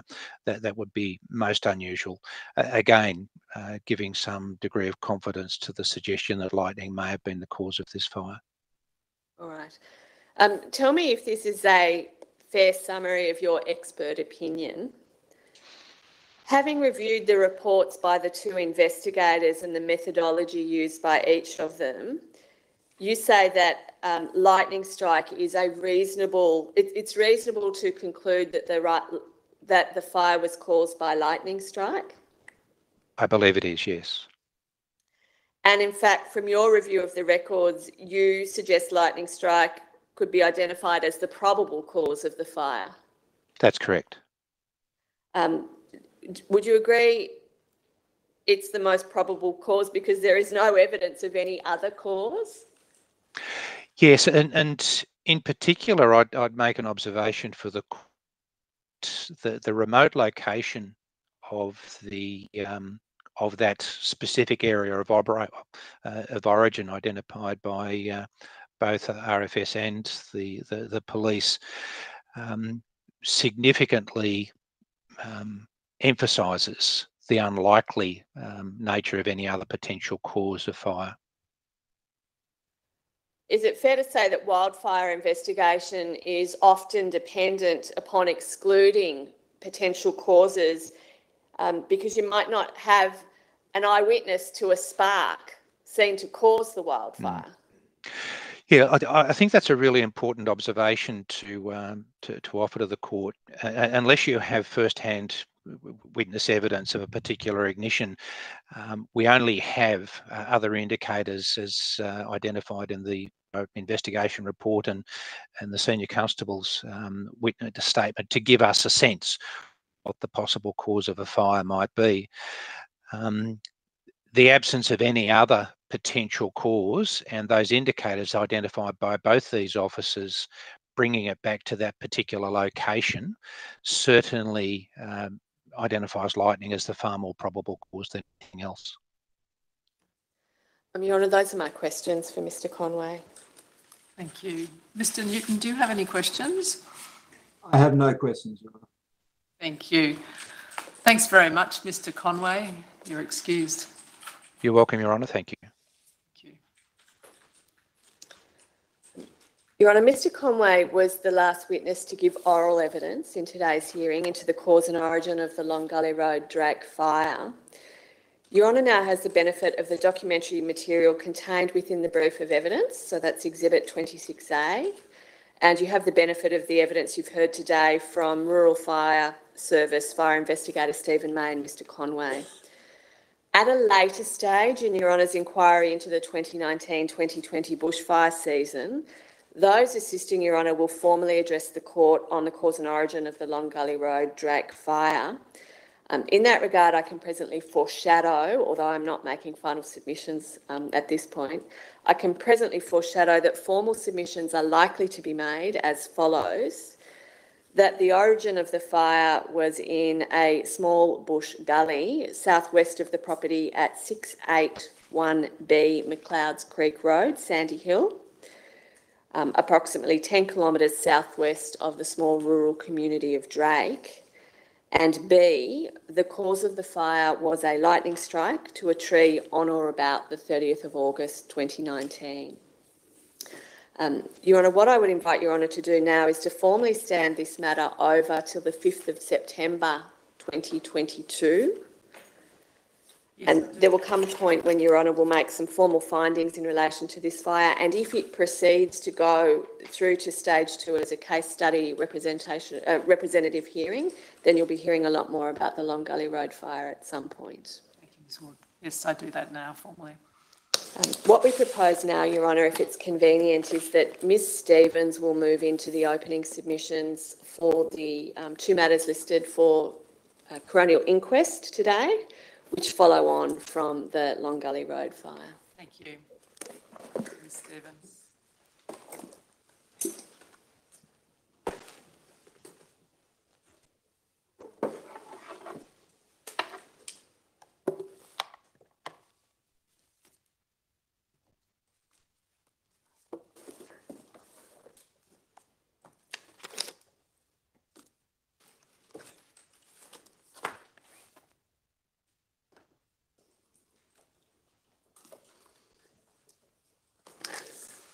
May it please the court. This is the inquest into the deaths of Gwendolyn Hyde and Robert Lindsey. Gwendolyn are known to her friends and family as Gwen, and Robert were husband and wife. They were residents of Coonbar, which is in the Clarence Valley local government area, about 70 kilometres southwest of Casino in the New England Tablelands. Your Honour will be familiar with this area given the inquiry into the Long Gully fire, which has just been conducted by Ms Ward.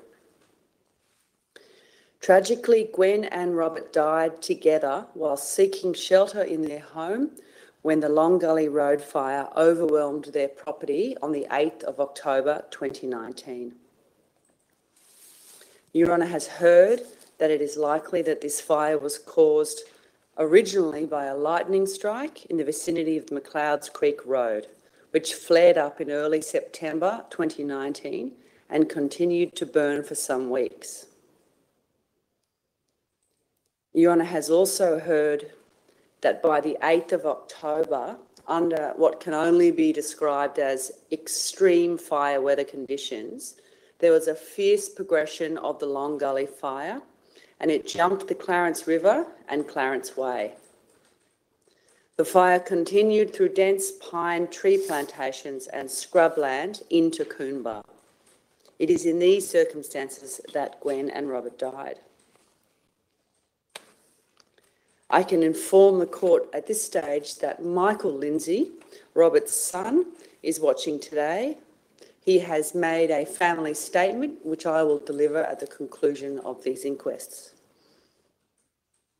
We take this opportunity to acknowledge the devastating circumstances of Gwen and Robert's deaths and the tremendous loss to their families, friends, and their communities. Your Honour, I'll commence by saying something about Gwen and Robert as people. Gwen was 68 years old when she died. Robert was 77. They had each been married before and had had long marriages where each of their spouses had died. At the time of their deaths, that is Gwen and Robert, they had been married for about 3 years. Gwen had 3 children from her previous marriage, Jenny, Stephen and Anthony, and Robert also had 3 children from the previous marriage, Lisa, Michael and Anthony. Robert and Gwen had known each other for some time before they commenced their relationship, as she was a regular customer at his service station in Casino. The brief of evidence, which I will tender shortly, contains detailed statements from a number of their friends and family about the circumstances of their property and their lives in the bush. Gwen has been described by many who knew her as tough as nails. The court has evidence, or will soon have evidence, that she was smart, that she was bush savvy, and that she was very active. She would often walk kilometres on her property in order to check fencing. She performed most of the work on the property and had done for decades, and this included general maintenance, repairs, and extended to even mustering cattle on foot. According to Vaughan Jones, Gwen's brother, Gwen was very confident in her decision-making. He says she had strong opinions. Many others say the same. Gwen's friend Philip Leadbeater has told the court in his statement that, in his words, she had a great set of morals and would be upfront and honest with everyone, often to the point that some might consider her rude or certainly eccentric. The court will soon receive evidence that Gwen held a long-standing view that in the event of a fire, she would be very unlikely to leave her property or Robert or her many animals. Turning to Robert, he was a man who was also well committed to the area and his property and had a comprehensive knowledge of the bush. He'd owned a number of businesses over the years in the region, including service stations and workshops and a nursery in Terranora. He ran the service station in Casino, as I alluded to earlier, as their family business, that is his previous family business, until around 2016. Unfortunately, in Robert's later years, he had some health challenges, having suffered a stroke and had mobility limitations. Although he was not as active as Gwen, Robert was able to get about the property and often used the tractor in order to move around the extended outskirts of the property. On the day of the fire, that is on the 8th of October, both Gwen and Robert were at home at the property. Gwen had been tending to routine jobs and Robert was largely in the house. The property itself, Your Honour, is important to understand the circumstances in which Gwen and Robert died. It was at 286 Deadman Creek Road. Gwen had purchased this property with her first husband in 1991 and had lived there ever since. When she married Robert, he moved in with her. The property is about 778 hectares in size and is east of the Ewing Bar Range. I will show the court now a satellite image that depicts the location of the property.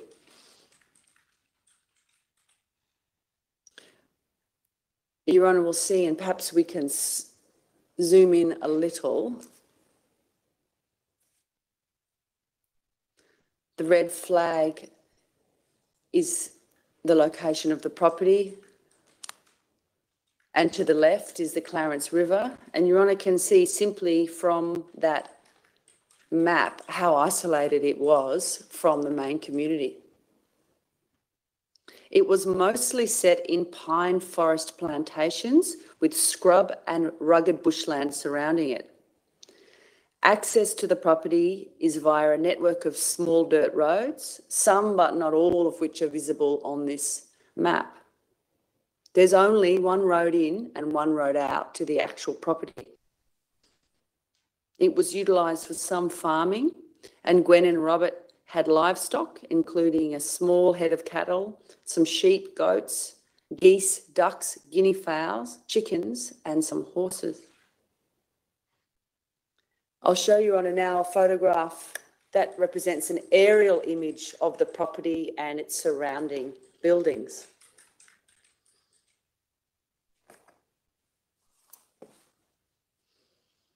Again, if we zoom in, Your Honour can see in the bottom left quadrant a large dwelling. That's the main house. And Your Honour can see from this aerial footage that there's a lot of other dwellings and sheds and various pieces of machinery, cars, pens surrounding the main house. Gwen had a large garden on the front of the property and an orchard to the back and the side of the dwelling. Your Honour will hear and read that this property was not particularly well maintained. The house is best described as a rustic log cabin. That roof was made of corrugated iron, and there were large gaps in the eaves. Gwen and Robert lived very simply, and there was no real protection or insulation in that house. Gwen was a great collector of things, and the house was completely filled to the top with various items. Her old friend Carol, in a statement before the court, said, in her words, Gwen had almost 3 full households of furniture inside that dwelling.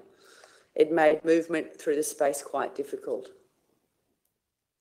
Your Honour will hear and will see some photographs taken by witness Robert Morgan. He and his family attended the house in the weeks preceding the fire and took some photographs, and those images there, Your Honour, demonstrate the volume of material that was inside the house. Mr. Morgan will give some more evidence about the contents and how Gwen and Robert lived in there. Unfortunately, despite this eccentricity, What this meant was that the house was in no way fire safe. Gwen and Robert had a fixed landline in the house that was situated in the middle, and Gwen had a wireless hands-free landline phone which she used for communication when she was outside the property. The court will hear that this wireless phone was later discovered by investigators in one of the vehicles and was used when Gwen was out fencing, but it was unlikely to be used on the day of the fire. It's more likely that the fixed landline was the main source of communication, and the various phone calls that Your Honour will hear about soon were made from that landline. Your Honour, the progression of the fire, as I foreshadowed, was extreme. I propose to show a series of line scans in one moment, but before I do, it's suffice to say that on this single day, the fire progressed 25 kilometres in an east-southeast direction in very high temperatures and strong winds. 2 emergency alerts were issued on the day by the RFS at around 3 p.m, targeting the residents of Ewing Bar. But Your Honour will see from the map displayed earlier, Gwen and Robert didn't live in Ewing Bar, they lived in a very remote location, and these emergency alerts did not reach the area in which they lived. In terms of the line scans, I propose to show 3. And firstly, the line scan taken at 4:37 p.m.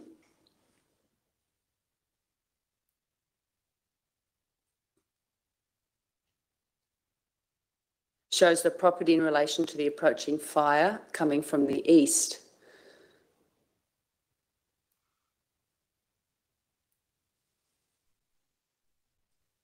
The next footage is at 5:16 p.m. Sorry, line scan is at 5:16 p.m.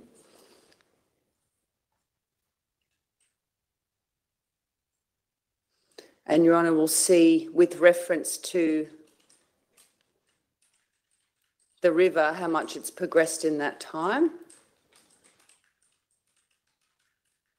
And then again at 5:54 p.m, so about 40 minutes later,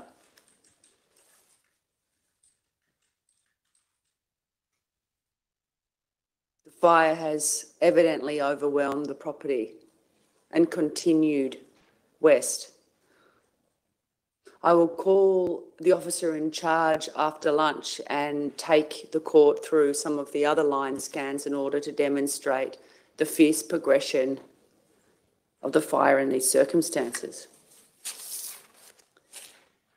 Your Honour will hear some evidence through the officer in charge and through reading the material about Gwen and Robert's knowledge of fires in general and this fire in particular. They were, it seems, aware of the encroaching fire, but it must be the case that they had no idea as to how fierce it really was. The evidence shows that the landline phone that I referred to earlier was active and used many times throughout the day, from about 10:45 in the morning, with the last call being at 5:36. And pausing there, Your Honour, we reconcile that time with the line scan. That last line scan was about 30 minutes after the last call. To give the court an indication of the day as it progressed, I can provide this chronology, which is there was a call at about 11 o'clock that morning that Gwen made to Barry Usher, and he was a friend and local in the area. And I should say here, Your Honour, that Gwen was the more active of the couple insofar as undertaking repairs to the property, household tasks and telephone conversations. So all of these conversations, bar one, were by Gwen and not by Robert, but he was certainly present at the house for the day. This call at about 11 o'clock was with Barry Usher, and it was, according to Barry, general in nature, and Gwen mentioned the fires that were in the area, and Your Honour will now know, had been in the area for weeks and weeks. And she said to Barry words to the effect, "Bloody fires again." According to Barry, she sounded concerned but not panicked. Throughout the afternoon, she had a few other calls with friends and some family. At about 3:20, Gwen telephoned a friend, Josie McGovern, who was a local and a fellow member of their prayer group that they attended. Josie says that Gwen really only spoke about her plans to come to casino the following day and didn't mention the fires at all. An hour or more later, at about 10 to 5, another local friend, Vance Tamblin, called Gwen after noticing himself a lot of black smoke and white cumulus clouds of what appeared to be on top of the property. He himself was concerned about the encroaching fire, but says Gwen was concerned but not alarmed. It was not until around about 5 o'clock that Gwen, it appears, and Robert became truly concerned about the fire encroaching. It was at 4:52 that Gwen received a call from the Deputy Incident Controller at RFS, Stuart Watts, and he told her about the status of the fire and that it had jumped the Clarence River. Your Honour will hear more in evidence from the officer in charge about her concerns historically about what might happen in the event the fire did jump that river. Once receiving this phone call from Stuart Watts, she made a number of other phone calls to local friends, and the statements from these various people all indicate that Gwen was worried, and she informed them, all the friends, that she could see the fire near the house and that there was spotting in the orchard. By 5:21, Gwen called the Ulmarra Fire Control Centre and spoke with the community safety officer at the control centre, was very alarmed and said that the orchard was on fire and there was fire now leaping onto the roof. Immediate attempts were made by the RFS to arrange a fire crew and provide assistance as soon as possible, but the court will hear that at this stage there were no crews available, and in any event it was too late to attend the property given the remote location. At 5:36 p.m, Gwen made what appears to be her final call to a friend, Carl Waters. He's made a statement and recalled their conversation as follows. "I received a telephone call from Gwen. I spoke with Gwen. She asked me for help, something like, 'Can you help?' I said, 'What is wrong?' She said something about the fire and that all the entries were blocked by the fires, that no one could get in. I said, 'Have you contacted the fireys?' And she said, 'They're not coming.' I said, 'What are the conditions?' And she said, 'Everything outside is on fire. The house is just caught on fire.' I said, 'Just stay somewhere safe. That's all you can do.' At around the time of this last phone call, an RFS contracted helicopter pilot, Ashley Hogan, was assisting with aerial water bombing efforts in the extended area of Glen Innes. He flew over Gwen's property and will give evidence later today. It's his recollection and documentation that sets out that at 5:47 he flew over the house and he saw a man and a woman on the property on the veranda, and this must have been Gwen and Robert.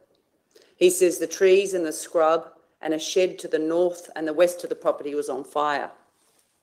He dropped water and made an urgent radio call to the RFS, informing them of the situation. He returned 10 minutes later with more water, but the fire had progressed and he couldn't get any closer due to the smoke. It is likely that during this very small window that the fire engulfed the property and that Gwen and Robert died at this time.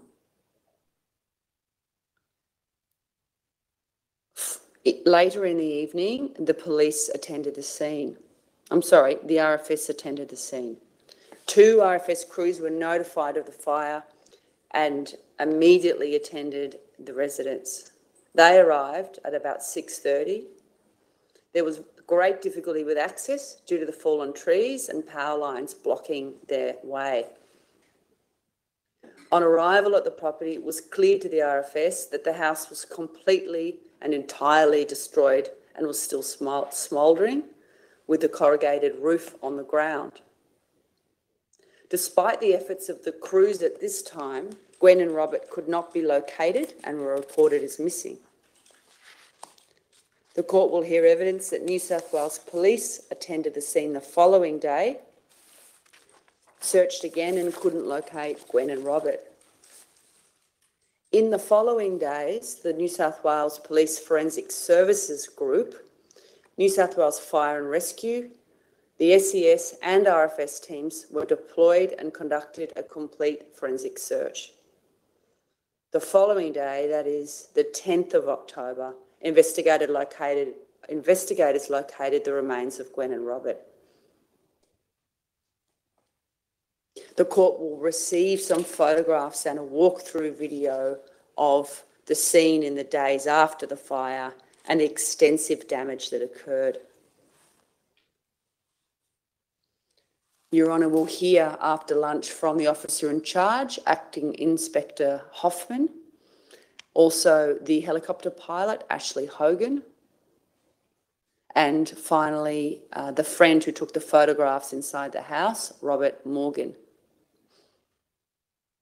Your Honour, I take this opportunity now to tender the brief. There are 2 discrete briefs. The inquest into the death of Robert Lindsey, Your Honour, which I think should be Exhibit 27, and the brief into the inquest of the death of Gwendolyn Hyde, which would be Exhibit 28. Yes, thank you. That's Exhibit 27, the inquest. The brief for the inquest into the death of Robert Lindsey, and Exhibit 28, the brief for the inquest into the death of Gwendolyn Hyde. May it please the court. Your Honour, it is 10 to 1. Might we have an early lunch and resume with the first witness afterwards?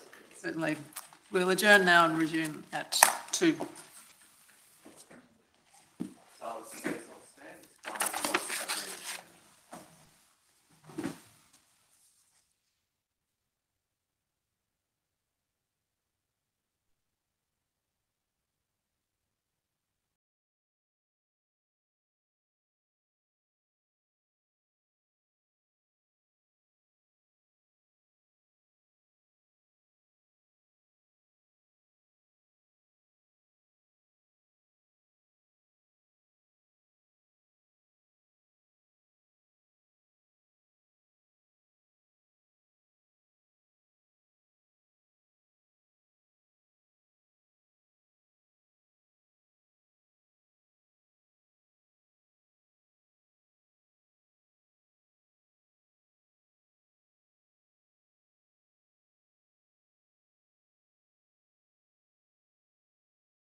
Silence, please, all stand.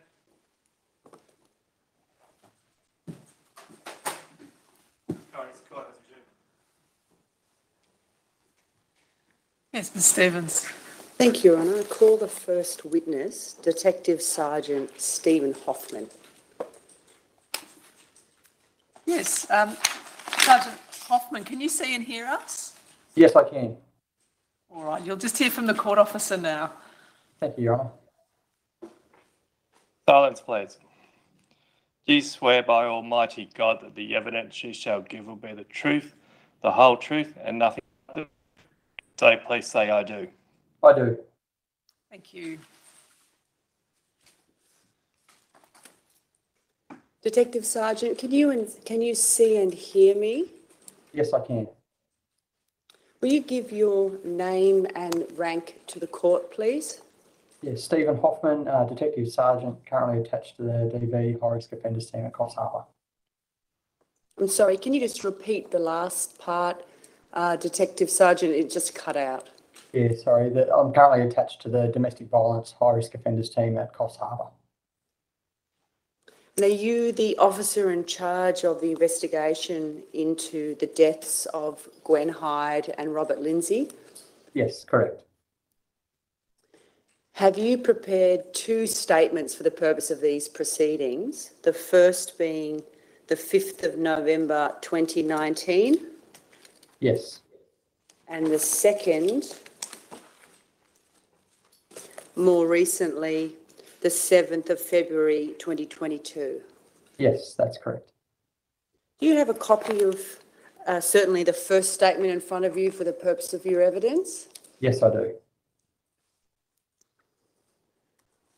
Can you tell the court at the outset, Detective Sergeant, how did you come to be allocated the task of investigating the deaths of Gwen and Robert? I was at that stage a Detective Senior Constable, and I was relieving in the position of Detective Sergeant at the Casino Criminal Investigation Unit.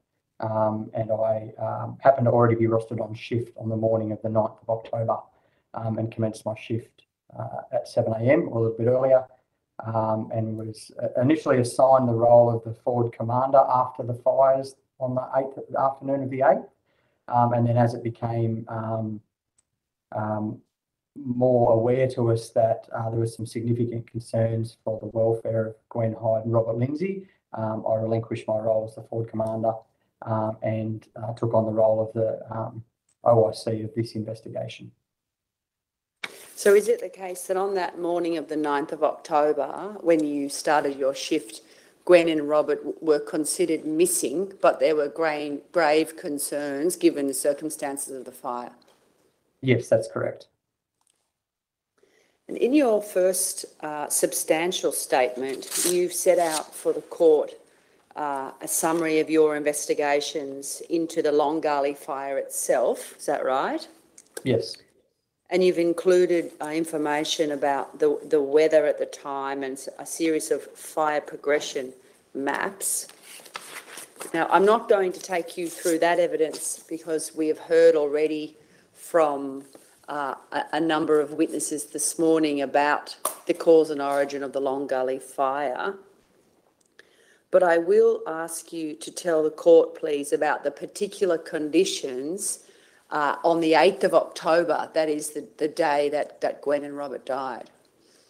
Yes, so the conditions on the day of the 8th, in the morning it was already quite warm and very low humidity, and then as the afternoon progressed it became increasingly hotter, extremely low humidity, and around lunchtime or shortly thereafter the winds began to pick up considerably. So by the time it was sort of mid to late afternoon, it was very, very windy, very high wind gusts, very low humidity, something in the order of 7 to 10% humidity, and very high temperatures over 40 degrees up to 43, 45 degrees at times. So from your investigation and your experience, how would you rate the fire danger on that afternoon around the Coonbar area? Yeah, extreme. I wasn't up in the Coonbar area, obviously. That afternoon I was in Casino, but certainly that whole area, Northern Rivers area, was I would categorise as extreme fire risk, particularly in the afternoon. I'm going to ask you some questions about the location and the description of Gwen and Robert's property. Now, the court is aware that they lived at a property on 286 Deadman Creek Road in Coombar. Can you explain to the court how far away is that from Casino, and how would you describe the topography of the country in the area? Yeah, look, it's certainly by road, it's a long way from Casino. It's something in the order of around between 90 and 100 kilometres by road from Casino. Initially, the roads are ordinarily sealed roads, and then as you get more and more remote, as you travel west, they become dirt, unsealed roads, and then further up into the bush towards their property, they become very narrow, small, isolated roads. The general topography of the area is at times quite steep. It's very remote, and there's a lot of pine tree plantations around the property. But the general area of the property itself is quite steep and mostly scrub and bushland. And what about access to the particular property itself? Yeah, so there's one essentially road in and one road out. Deadman Creek Road is essentially a dead end road. There's only a couple of properties along Deadman Creek Road. Gwen's was essentially at the end of the road. And it was a very small, almost, I guess you'd categorise it as a bush track with a couple of small, almost hand-built, like man-made sort of bridges on it, a couple of gullies, and essentially the road ends at her gate, which was typically always, the gate was nearly always closed when they were home. They had a lot of animals around the house paddock, I guess you'd call it, and for that reason the gate was nearly always closed at the entrance to her property. I'm going to show you an image, which is a map, and I'll just ask to bring that up on the screen. It's at page 122 with a red flag. Can you see that map on the screen? Yes. Can you just describe to the court with reference to the evidence you just gave how you would get to the property if you can, and where's the main road? Yeah, so the main road, I guess you would say, comes from the north down sort of the northeast of that map. So to the top right-hand corner of the pin is where Deadman Creek Road comes down. Then there's actually two ways you can get out of the property off Deadman's Creek Road. You can essentially go to the left looking at that map, or to the west, and then follow a number of different roads heading west. And then if you see on the left-hand side, you can see the Clarence River heading north to south. Just to the right-hand side of that is a road heading north to south following the Clarence River down. That's the Clarence Way. It's the main road between, I guess you'd say, Tabulum and Grafton. So you can follow roads out to the left and get onto the Clarence Way and go back to Casino that way. Or you can, after you head out of Deadman's Creek Road, you can turn essentially to the right looking at that map and travel east along a number of other different roads, and that will take you back towards Casino via, I guess, Rapville. And what's the approximate distance as the crow flies from the Clarence River to Gwen and Robert's property? From the Clarence River to their property is something in the order of about 10 kilometres as the crow flies. Thank you. We'll remove that image, and I'll show you now an aerial photograph of Gwen and Robert's property, which is at page 90.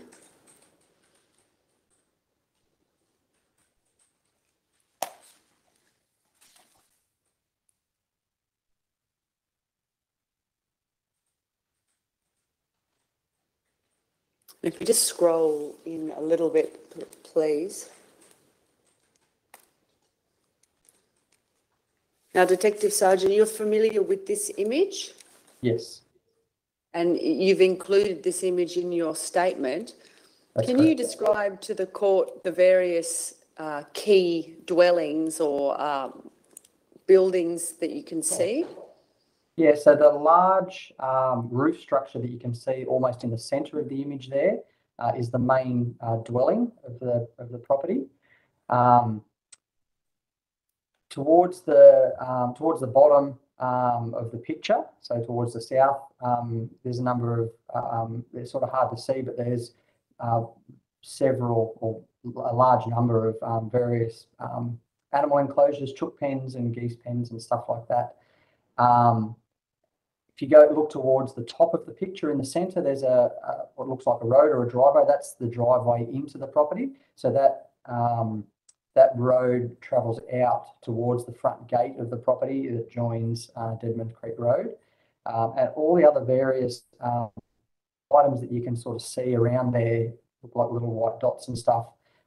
Various items of, there's some sheds, like home-built sort of sheds. There's animal enclosures. There's old shipping containers. There's old water tanks and old farm vehicles and just various items of farm machinery and old equipment sort of laying around. There's reference in the evidence to there being an orchard at some point on the property. Do you know where that is or not? Look, my understanding is it was directly behind the back of the property, so to the south side on the bottom of that picture. And I would think it would be down around that. My understanding is it wasn't too far from the house, and it would be in that area between the back of the house and where those where you can see those sort of trees on the sort of southwestern side. Thank you. We can take that image down. Detective Sergeant, when you came to investigate these matters, is it the case that you had access to some photographs of the property taken well before the fires, around about April 2018? Yes, correct. And I'll show those two photos. They're at page 55.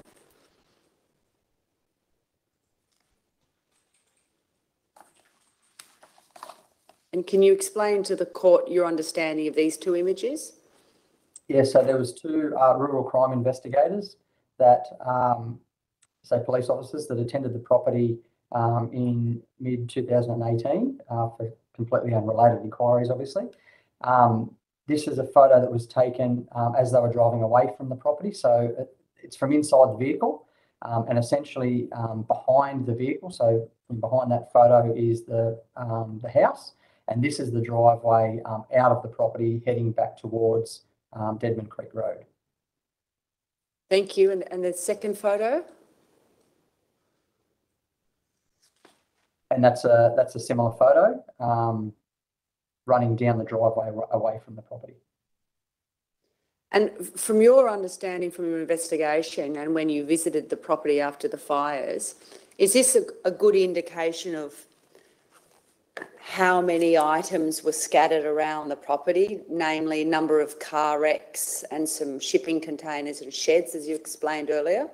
Yes, that's correct. The only fairly obvious and significant difference is this is obviously taken in a lot more positive conditions weather-wise. Obviously, there's a lot of green grass and stuff like that around, which certainly wasn't the case by the time of October 2019.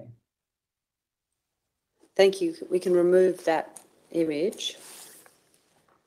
As part of your investigation, you spoke with and obtained a statement from a friend of Gwen and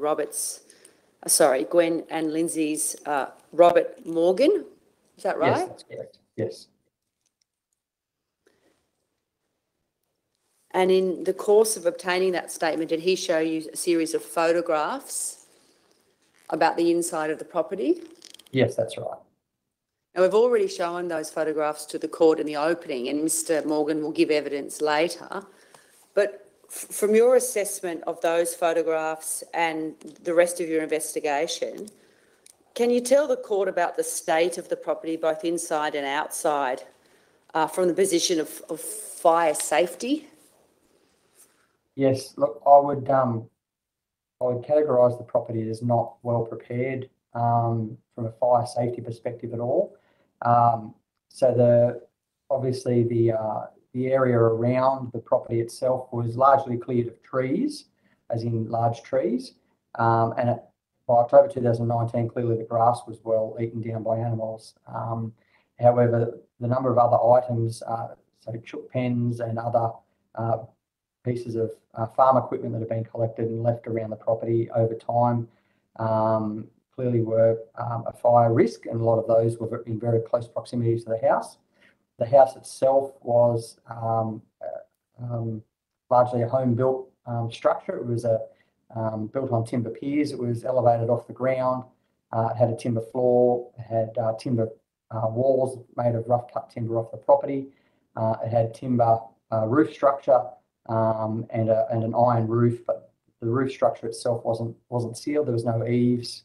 And inside the property itself inside the actual dwelling itself was a huge collection of various items, including large numbers of books and magazines that were stacked up inside the house, and various items of furniture and other types of belongings.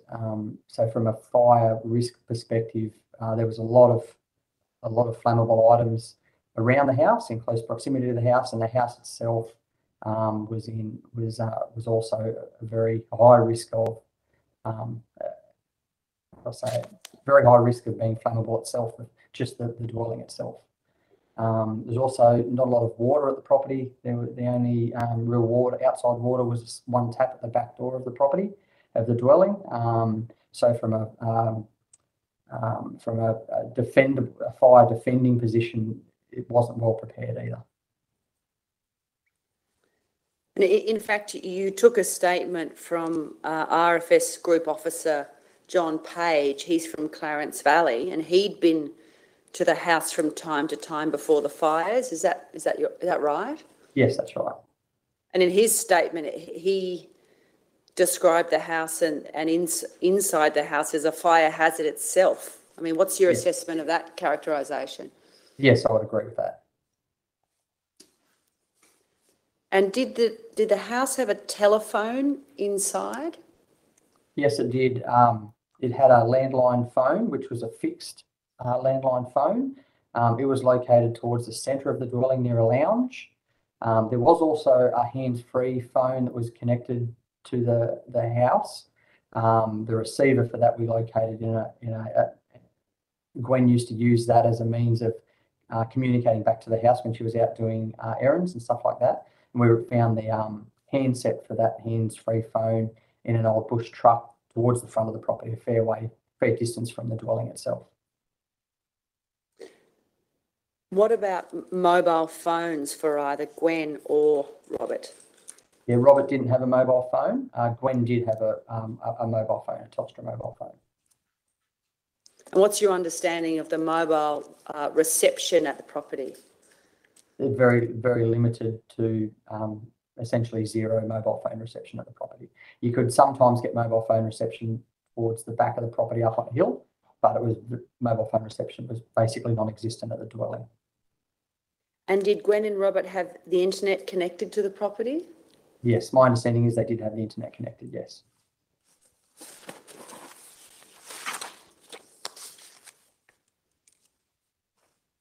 I want to ask you some questions now about Gwen and Robert's knowledge of the fire risks at the time. And in your exploration of this topic, you've spoken with a number of friends and neighbours of the couple. And is it fair to say that at least Gwen was well known within her local community? Yes, that's correct. And you've described her in your evidence from conversations with these other people that she was bush smart with a great love of the bush and her animals. Is that an accurate statement? Yes, absolutely. And you've described Robert as equally committed to living in the bush and also well known in the greater region. Yes, that's right.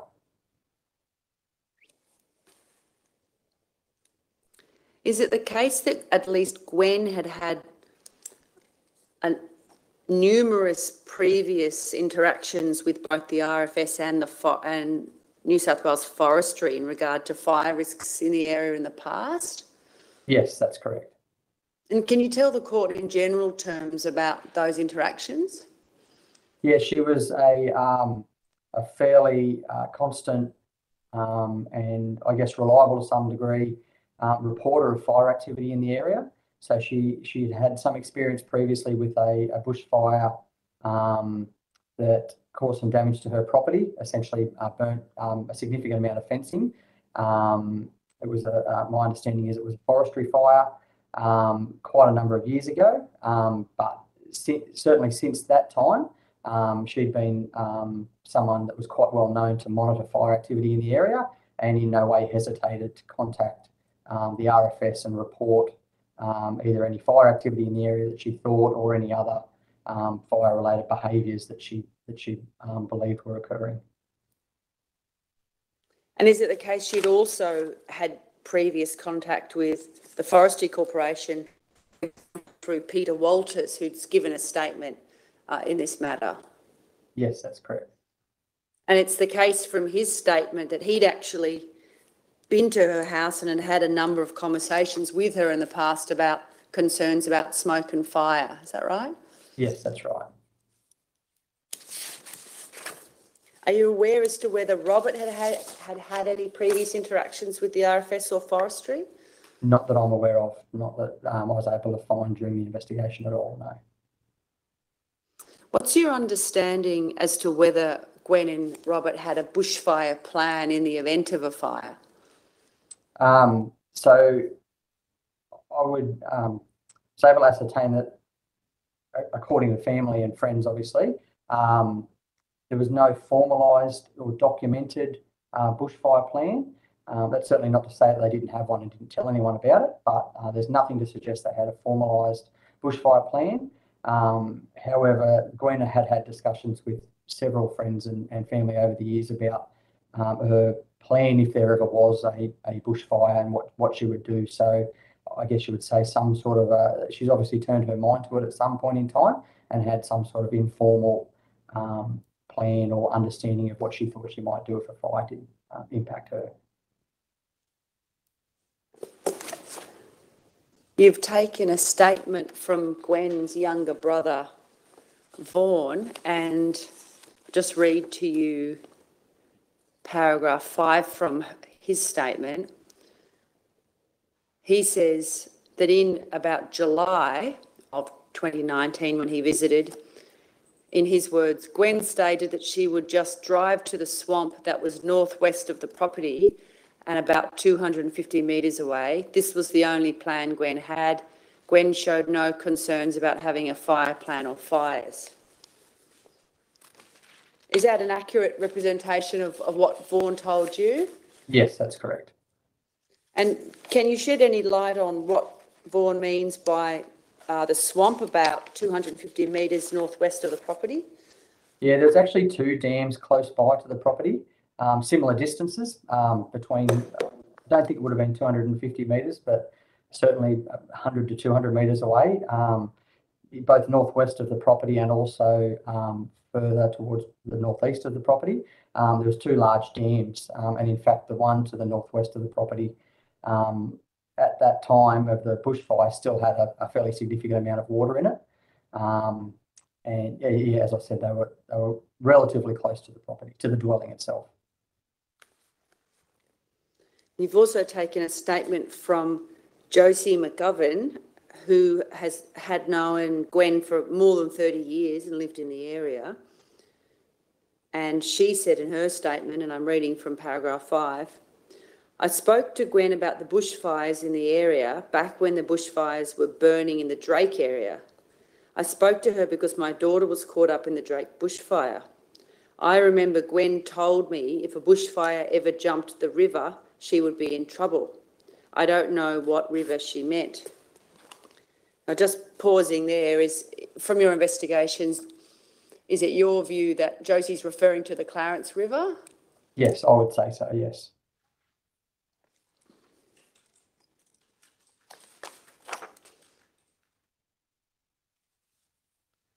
Turn now, Detective Sergeant, to the fire progression on the day.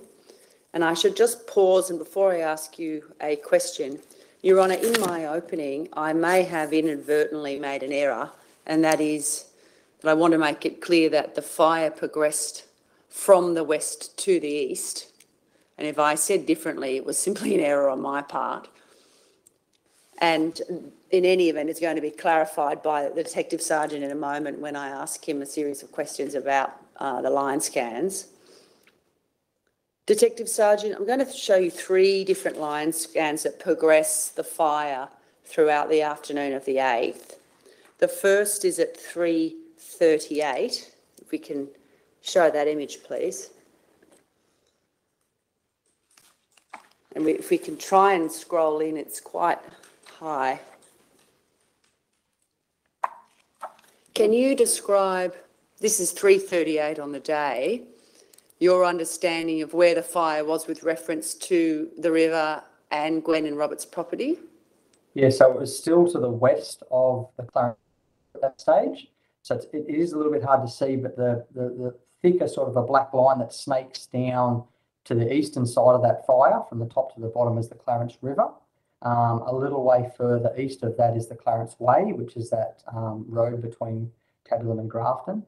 And then further to the further to the east of that is Gwen and Robert's property, which is sort of underneath that blue sort of shading, and at a rough guess off that image, I'd say towards the eastern side of that blue shading, so a fair distance away. Thank you. And considering the evidence of the various phone calls that Gwen's made throughout the day and this line scan, is it a fair statement to say that at about this time, it seems from the evidence that Gwen was aware of the fire but not particularly worried by it? Yes, I'd say that's a fair characterisation, yes. And when I ask you these questions about what Gwen was thinking, is it the case that we don't have very much evidence about what active role, if any, Robert was playing on the day in terms of any fire preparedness? Yeah, that's correct. So he was certainly there in the morning. He answered at least one phone call at one stage in the morning, and there was conversations with Gwen and other people about Robert being there, but we don't have, Robert didn't seem to engage in any significant conversations with anyone, certainly not about the fires or anything like that, no. And is it the case that from your investigations, it seems that Robert may have suffered from at least some cognitive challenges and or dementia at the time? Yeah, certainly Gwen was of the belief that he was starting to suffer the early stages of dementia.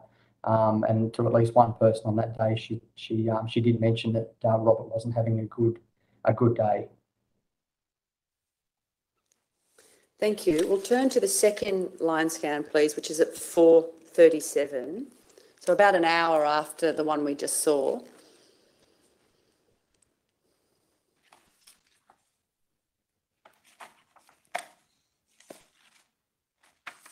If we just scroll in a little, please. Can you describe the progression of the fire at this point, Detective Sergeant, especially with reference to the river? Yeah, so it's jumped the Clarence River, so the Clarence River is quite visible there. It's that dark, pearly sort of line. So it's jumped the Clarence River. It's hard to see the Clarence Way, but I would say it's also across the Clarence Way in that scan, and it's getting quite close to where the approximate location of Gwen and Robert's dwelling is. And from your investigation and the evidence that you've collected, is it fair to say that it's likely that as at this point, i.e. 4:37, Gwen and Robert didn't know that the fire had jumped the river? Yes, there's nothing to indicate that they had any idea that the fire had jumped the river by this stage.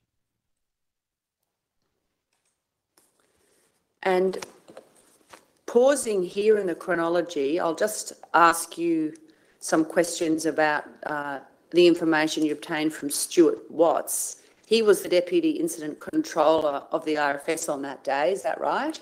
Yes, that's right. We can take the image down, thank you. Is it the case that he contacted Gwen and Robert by telephone at about 4:52, which is about 10 or so minutes after this line scan was taken? Yes, that's correct. And why did he contact them at that time? He contacted them because he obviously knew Gwen and Robert, and he was concerned for their welfare at their property. Having a look at that line scan and knowing where the fire was, he was concerned that it was going to impact them and their property, and wanted to let them know. And when he spoke with her, did he also email her a copy of that line scan that we just showed the court? Yes, he did. And was that at about 5:01 p.m? Yes, correct. And did she see and have any comment about that line scan at that time? She did. Stuart was still on the phone to her when she opened it and looked at it, and she essentially gasped and made a comment, something along the lines of, "It's the forestry trying to burn me out again." I missed that. Could you just repeat what you just said then, Sergeant? Yeah, What did she say? Sorry, Your Honour. She gasped and she said something along the lines of, "It's the forestry trying to burn me out again." Well, from Mr. Watts's statement, the reference is, "It's just the state forest trying to burn me out again." Yes. That's the evidence of Mr. Watts. Yes, that's correct. So at 5:01, she became aware that the fire had progressed significantly towards her property and in fact jumped the river.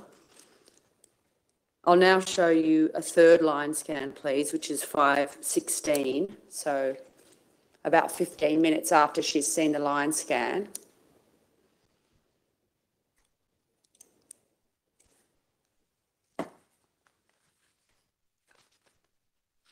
Can you tell the court about the progression of the fire at this point? So it's continuing to move east, and by this point it would be very, very close to her property. My estimation of where her actual dwelling is located would be just slightly to the north of that, and very close to that eastern corner, that northeastern corner of the fire on that image. And have you formed that view in part from piecing together the various phone calls and the line scans, and in particular, the phone call at 5:21 from Gwen, where she called the RFS and informed them that the fire was in the orchard and leaping across the roof? Yes, that's correct.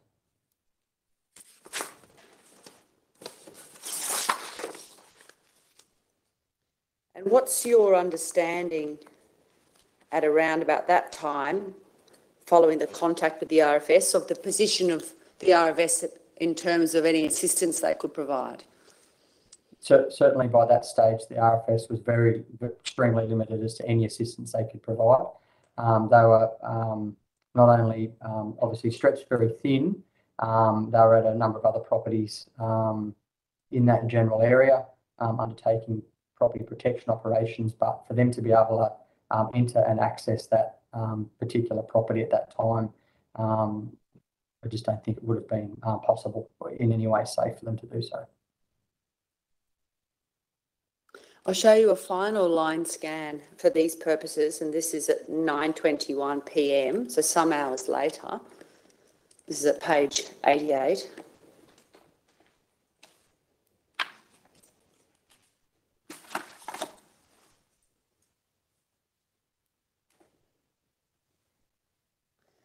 Is it possible to see the Clarence River in that image?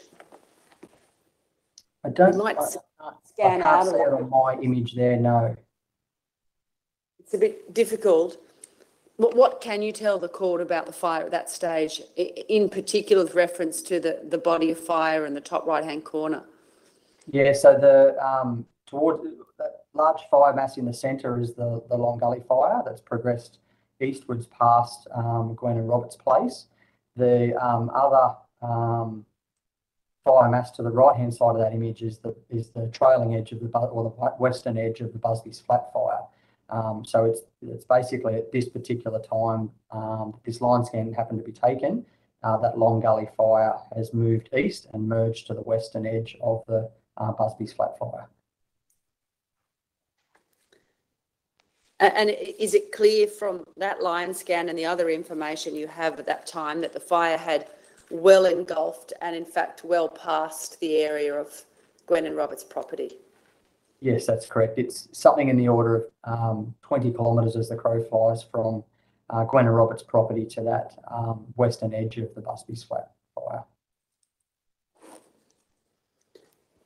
Just before I move on to another subject, Detective Sergeant, from your experience, can you give any comment about the pace in which the fire moved that afternoon and evening?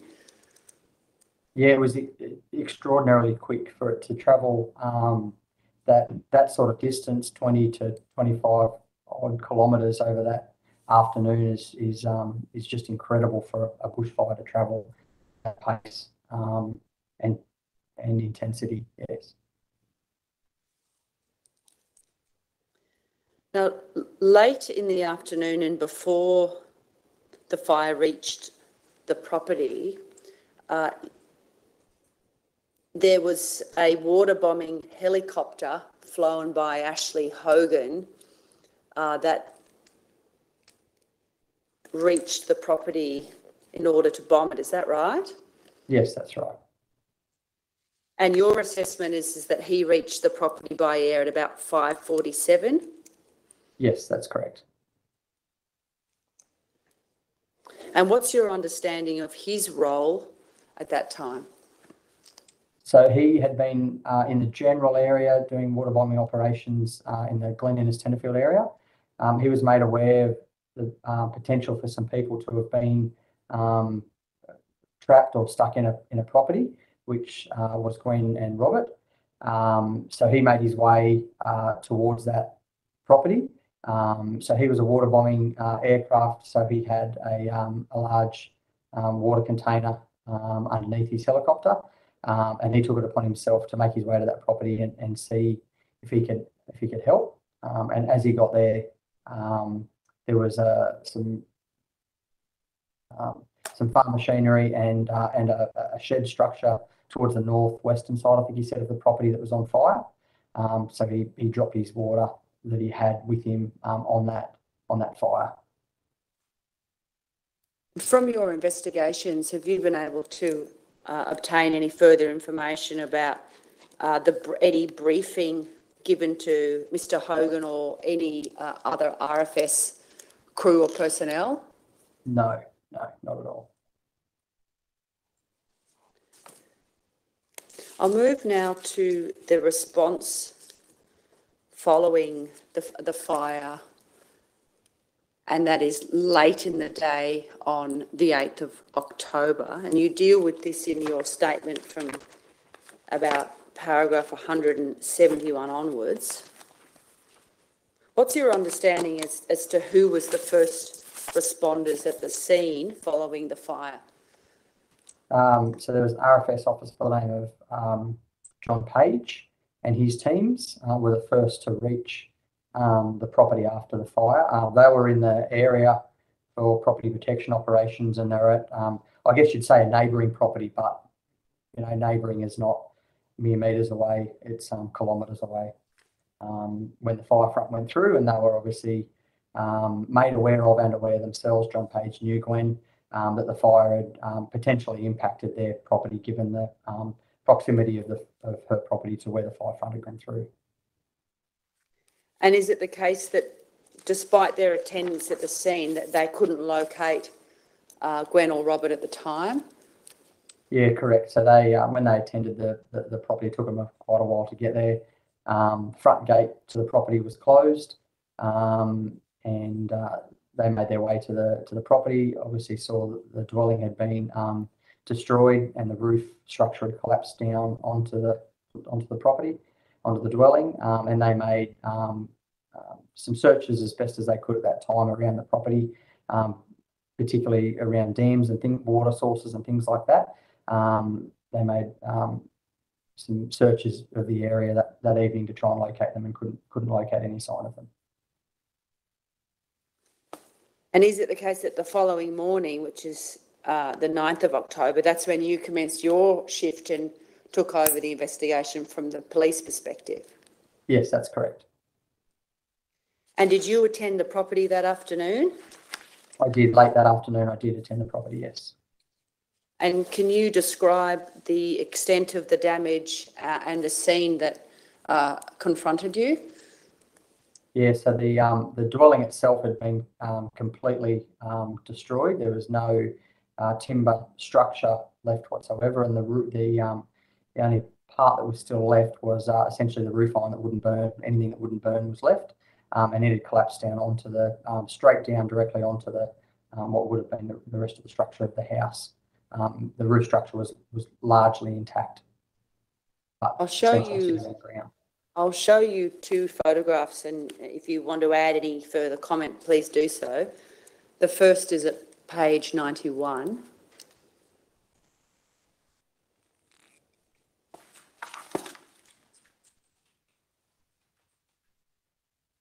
So this is heading in towards the property on the driveway from from Devon Creek Road. So it gives you a bit of an indication of some of the equipment and stuff that was around the property. It's really difficult to see, but sort of to the left-hand side of that truck, there's some blue in behind the trees. That's the location of where the dwelling was. But obviously so that blue in behind the trees there is a quick shade that was set up by the police at the scene, adjacent to the dwelling site. But clearly you can see there's no grass left. This is the same road, this is the same driveway that the rural crime police have been to the property 12 months prior. It was all green grass. So that's sort of shows you how dry it was, and clearly you can see all the trees around the property burnt, and basically anything there that could burn has burnt. The only things left are metal things that won't burn. I'll show you a second photograph, Detective Sergeant. This is at page 93.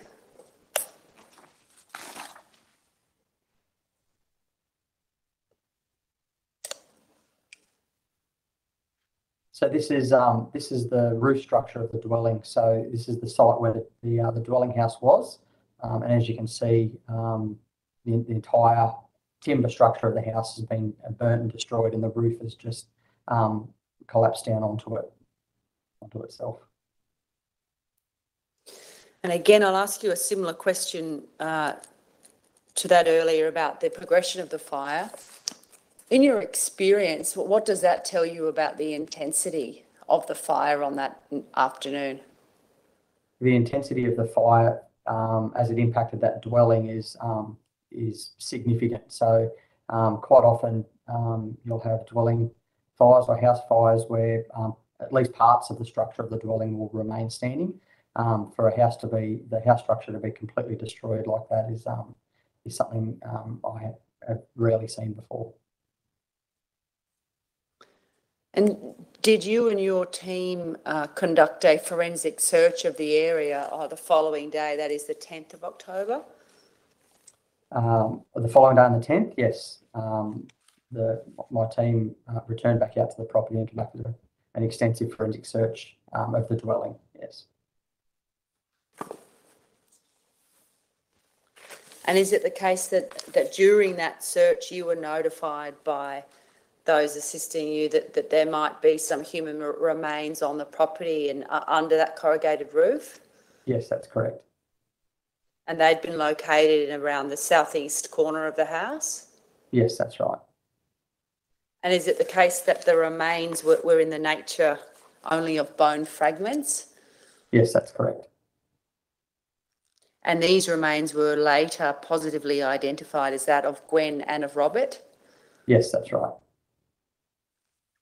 And did you obtain the assistance of a forensic anthropologist for this purpose? Yes, I did. Is it the case that the remains of both Gwen and Robert were found together at the same place? Yes, that's right.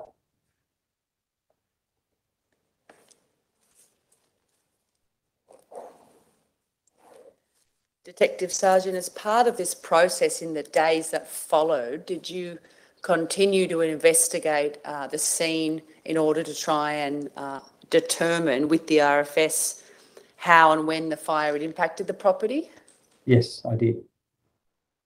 So once the remains had been removed, is it the case that Mr. May from the RFS and a number of other officers attended the scene for that very purpose? Yes, that's correct. And I'll show a short video, Your Honour, which is at page 102. This was the 12th of October. There's no audio. Can you just talk us through what we can see? Yes, so just trying to orientate myself to where we are. So that's looking over towards the dwelling. So towards the left of that video is where the dwelling house was, and this is the pine plantations that would be the stuff there, and then over towards the left is the dwelling, and towards what would be the western side of the property. So this is actually grassed areas. It's not a track or anything like that. It's actually just sort of gives you an indication of how dry it was. That's actually, and how well eaten it was by animals as well. So, and that's looking over towards the area behind the dwelling. So where there were some animal shelters and the orchard, and then further towards the left is the dwelling site. We can see in the background, this is some 4 days later, and some of the stumps and other items are still smouldering. Is that right? Yes, correct. And a lot of the trees, the pine trees around the property as well, continue to burn for days afterwards, and actually posed a bit of a risk at times. Sometimes you'd hear a pine tree just out of the blue for days afterwards just fall over. It burnt from the inside out. And fell over, but it continued to burn for days and days, yes. And was it the view of Mr. May, the fire investigator, that it's likely that the main fire front did not impact the property, but it was rather impacted by ember attacks and spot fires on the afternoon of the 8th of October? Yes, that's correct. The main fire front appears to have gone towards the southern side of the property and hasn't directly impacted the dwelling. So do you agree with Mr. May's opinion in that regard? Yes, I do. And my final question to you, Detective Sergeant, is from your experience investigating fires and your time spent at Casino, do you have any other comment to make to Her Honour about these circumstances and any challenges that you encountered? Probably much like most of the fires across the state, I guess, it's something I've never been involved in response to a fire or investigation of a fire like this. It was not only the Long Gully fire itself and the weather conditions at the time and the weather conditions leading up to it, but also the sheer scale of it as well. Obviously, from the line scans, the Busby's flat fire was burning at exactly the same time. Required significant resources and significant planning in relation to that fire, and there was obviously other fires in the local area that were burning at the same time. So just the sheer scale and volume of bushfire activity generally in the area, and the weather conditions at the time just made it, in my view and my experience, just absolutely unique. Thank you, Detective Sergeant. Those are my questions, Your Honour. Thank you. Mr. Newton, do you have any questions? I have no questions, Your Honour. Thanks very much, Detective Sergeant, for your evidence. It was most helpful and you are excused. Thank you, Your Honour. Thank you, Your Honour. I call the next witness, Ashley Hogan.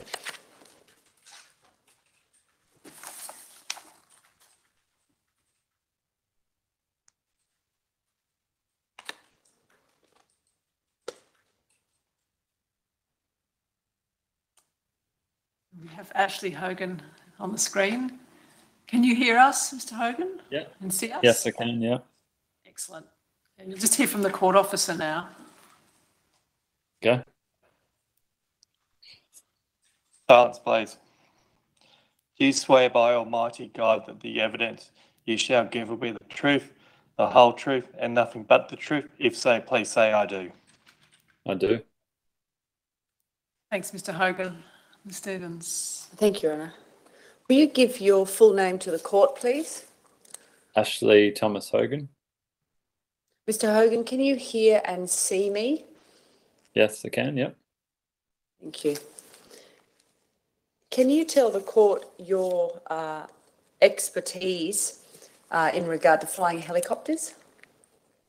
So I'm a full-time employee of Microfly Helicopters, and I'm employed predominantly to fly AS350 helicopter in a number of locations around Australia for the bushfire contracts. And how long have you been doing that for?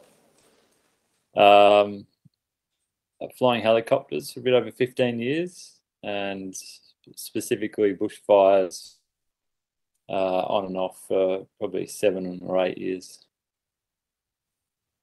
And were you flying a helicopter in regard to assistance provided to the RFS for the Long Gully fire in October 2019? Yes, I was, yes. Have you made a statement to police in regard to the inquest relating to the deaths of Gwen, Hyde and Robert Lindsey? Yes, I did. Have you got a copy of that statement with you, Mr Hogan? Yep, yes, I do. Can you tell the court, in about October 2019, what was your role at the first and second weeks in October in relation to that Long Gully fire? There was initially I was flying helicopters, which was more reconnaissance based on Long Gully fire. So this is early on in the fire. We were mapping the fire, and it was quite benign at the time.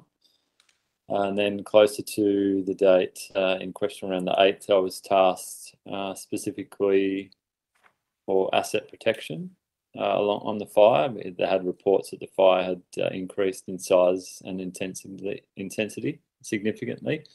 I was tasked to provide aerial support as best I could.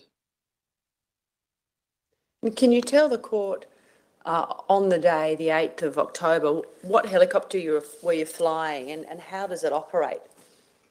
So the helicopter I was flying is called an AS350 B3E Squirrel helicopter.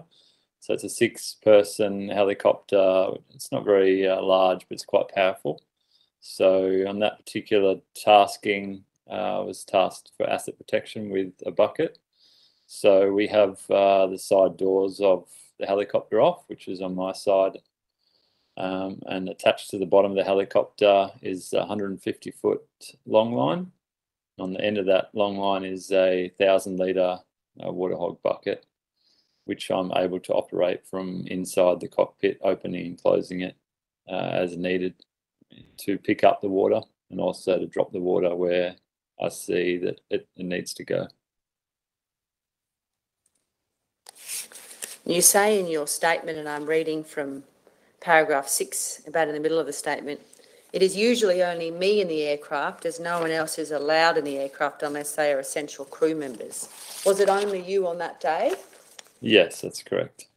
And was that normal practice for the kind of task that you were undertaking?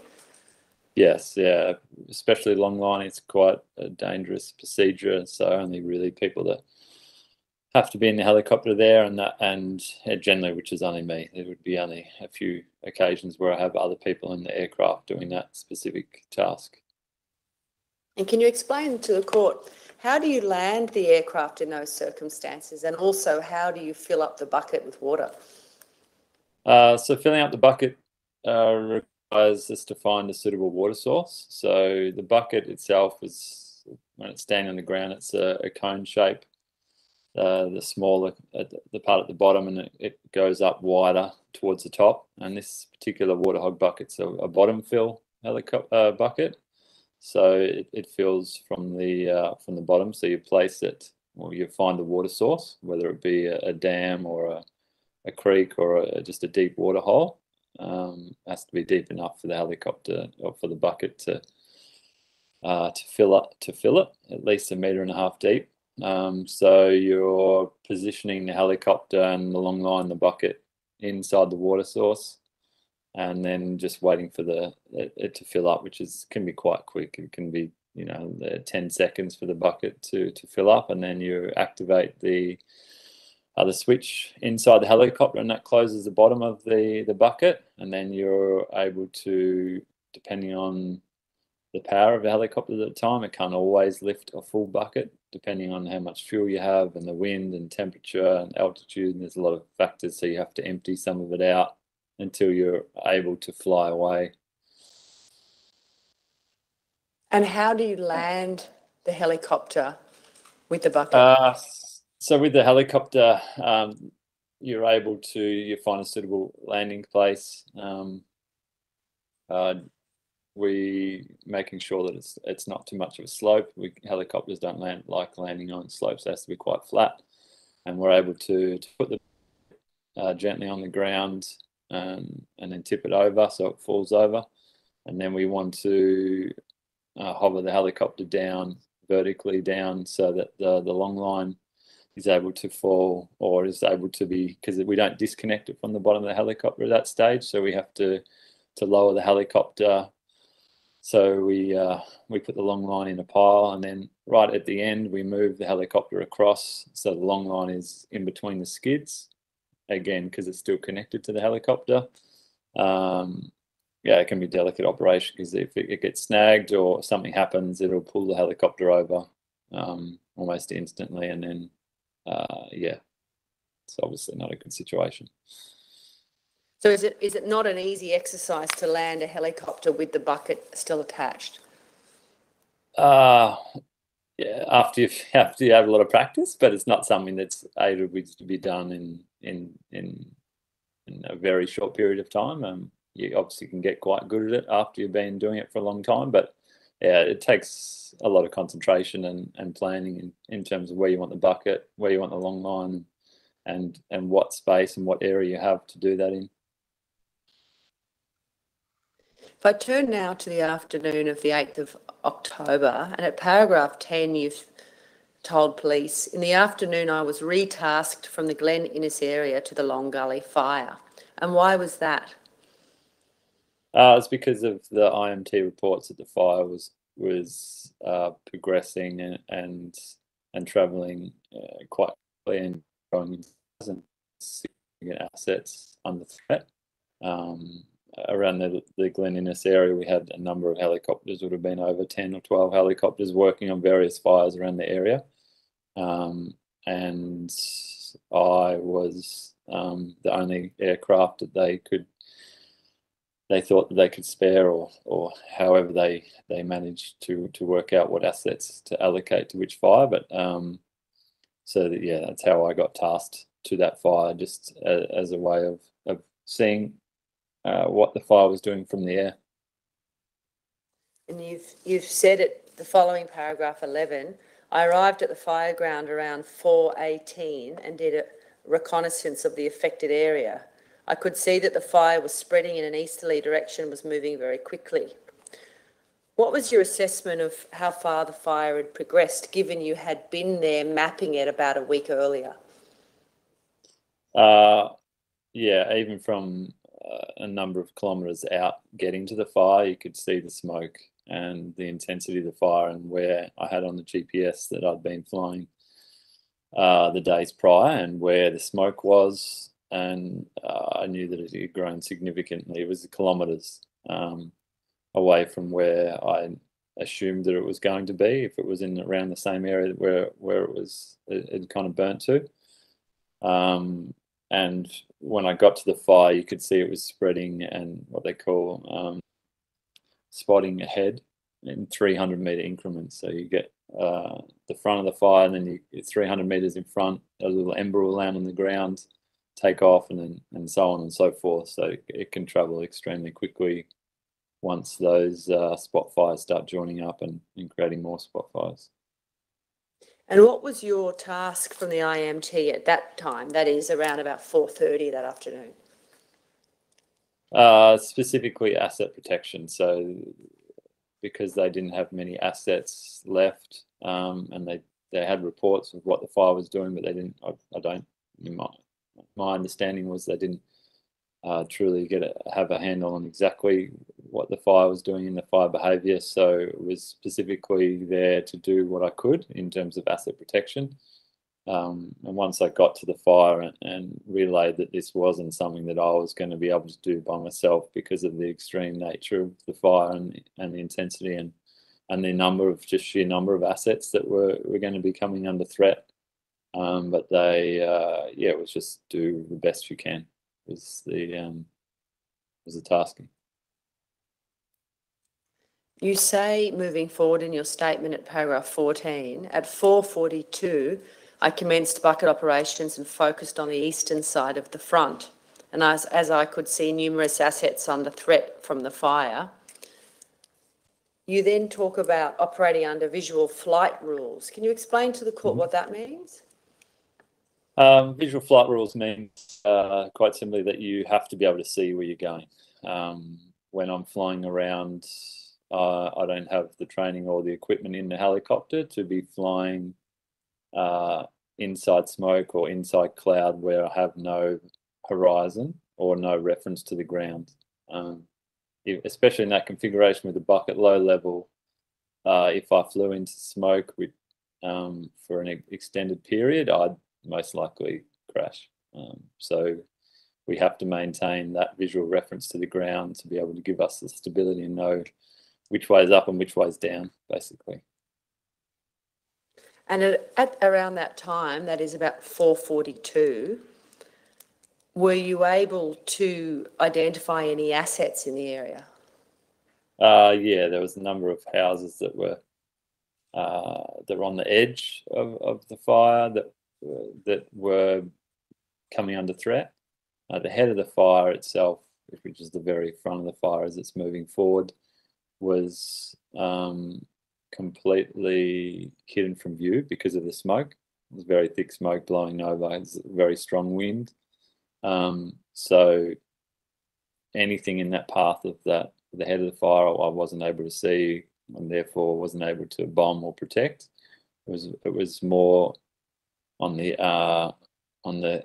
sides of the fire and towards the front where the fire was starting to grow, not only towards the head of the fire but also outwards. So it was trying to pick assets that were able to be protected or defended with the helicopter that weren't going to get too affected by the smoke. Obviously, I was flying in smoke most of the time, but it wasn't too thick that I couldn't see where I was going.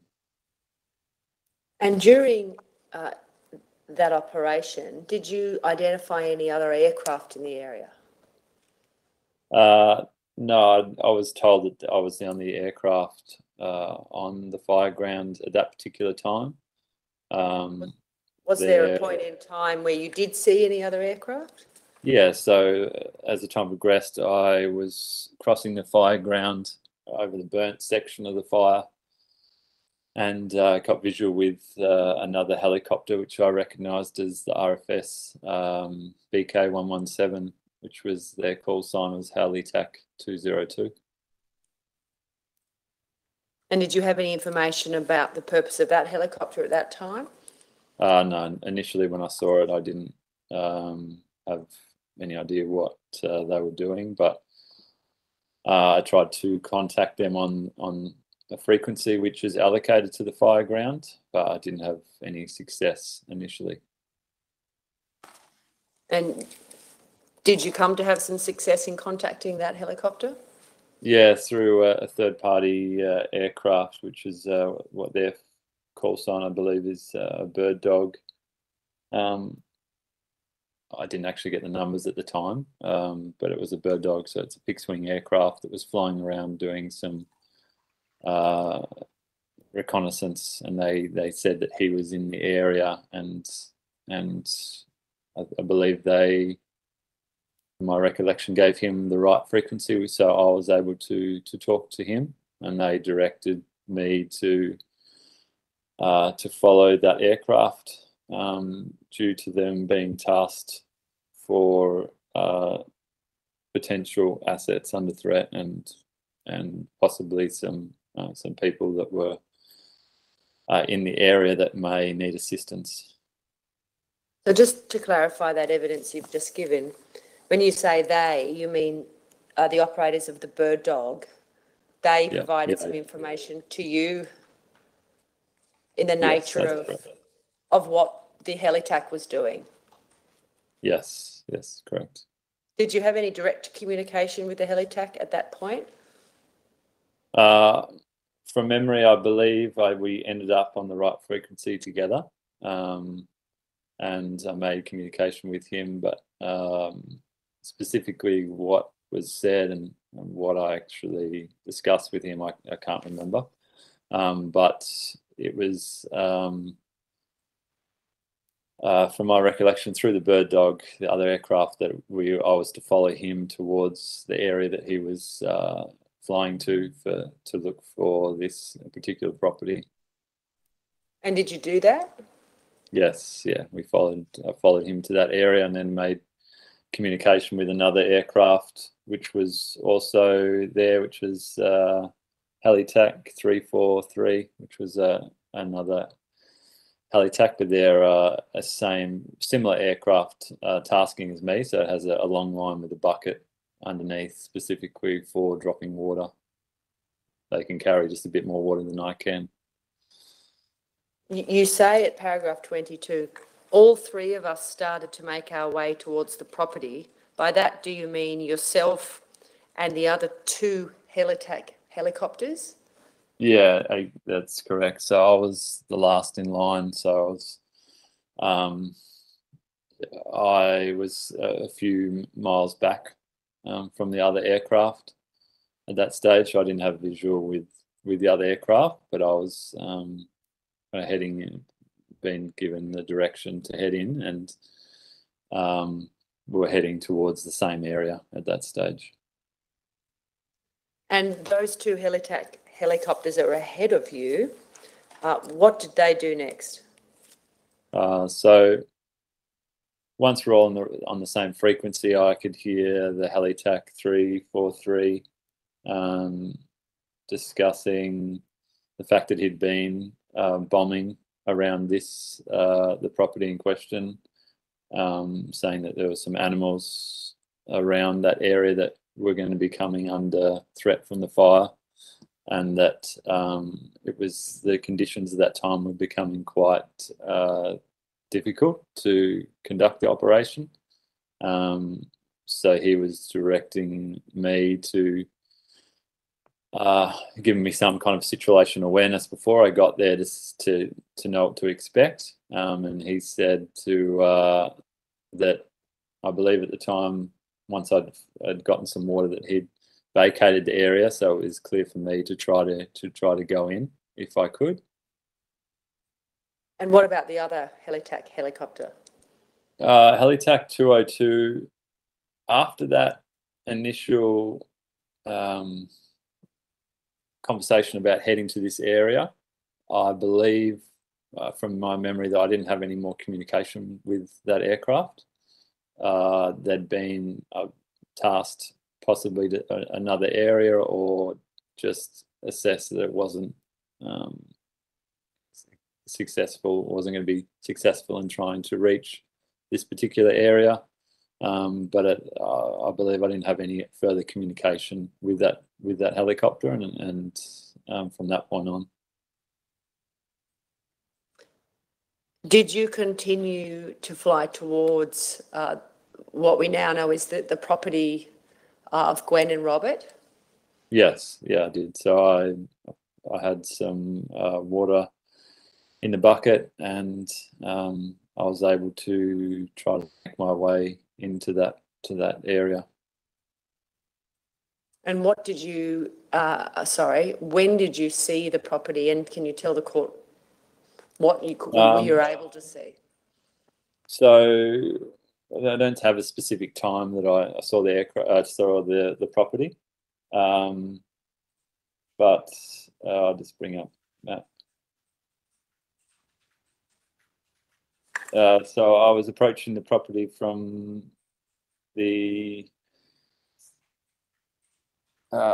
initially from the southwest, and then turned slightly more to the northwest, and approached the property from the southeast of the property. And so at that time, there was a bit of a clearing in the smoke, but the smoke was rolling over the helicopter periodically, causing me some discomfort at times in terms of visibility. But I did actually manage to get to the property and in question. And what did you see when you got there? So my initial thoughts of the property was going to be quite hard to defend even from the air, if we could sustain the bombing operation, just because the amount of the different sheds and equipment that was around the actual property, and the property didn't look too cleared around it, and there was some timber that I knew was going to be quite difficult to defend, even with, say, the 2 heli attacks. As I approached the main building, I saw a dog run out towards the helicopter, which, to give you someone, I was quite low to the ground at this point. The bucket would have only been, just basically clearing the tops of the trees. So there would have been some noise, which obviously the dog was disturbed.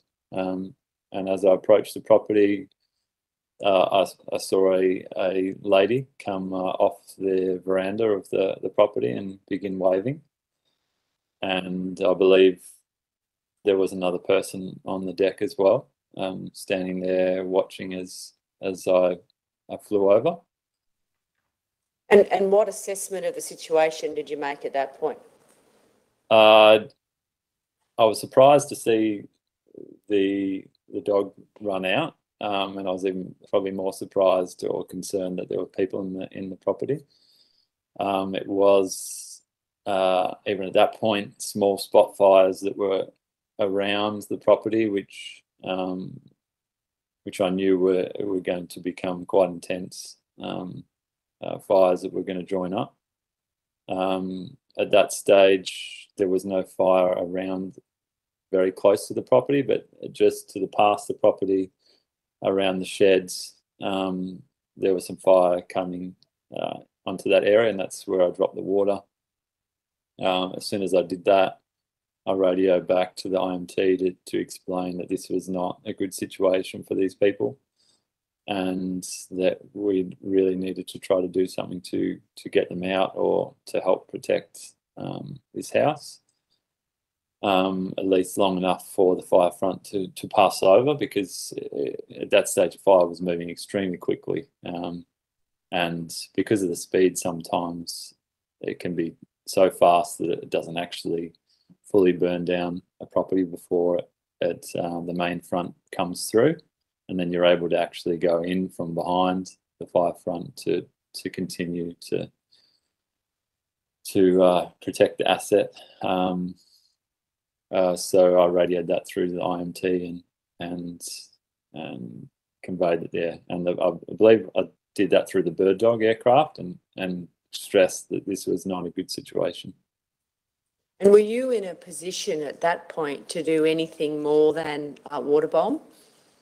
I've asked myself this, I thought about this quite a lot.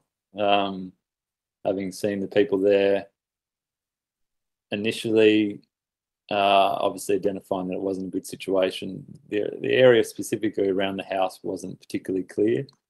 With the smoke rolling over, the helicopter and the wind at that stage affecting myself, I didn't believe that I could do anything other than just try to get another bucket of water as quickly as I could and come back. That was my initial kind of assessment as the best way to help the people that were there. When I discussed about the bucket being lowered to the ground and doing it slowly, I can at any stage just press the button on the helicopter and the whole thing just falls away. That's for an emergency.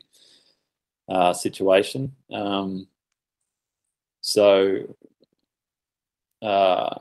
Yeah, like I said, I've thought about whether I should have done that, whether I could have done that, but at the time I didn't feel that it was the best thing to do to try to help the people.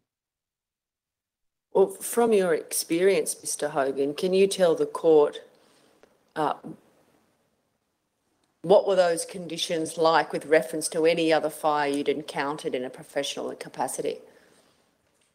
So it was definitely the worst day that I'd experienced, and that was in October, and my first fire of that season was in July, and that helicopter that I was flying had been tasked every single day up until October. So we were flying sometimes 10 hours a day, every day, on a number of fires from around Kempsey area, Taree, Port Macquarie, all the way up to Glen Innes. So we'd had some extreme days that season, but this particular day was definitely, on that particular fire, was the worst I'd experienced. And what about with reference to your 15 years experience before that?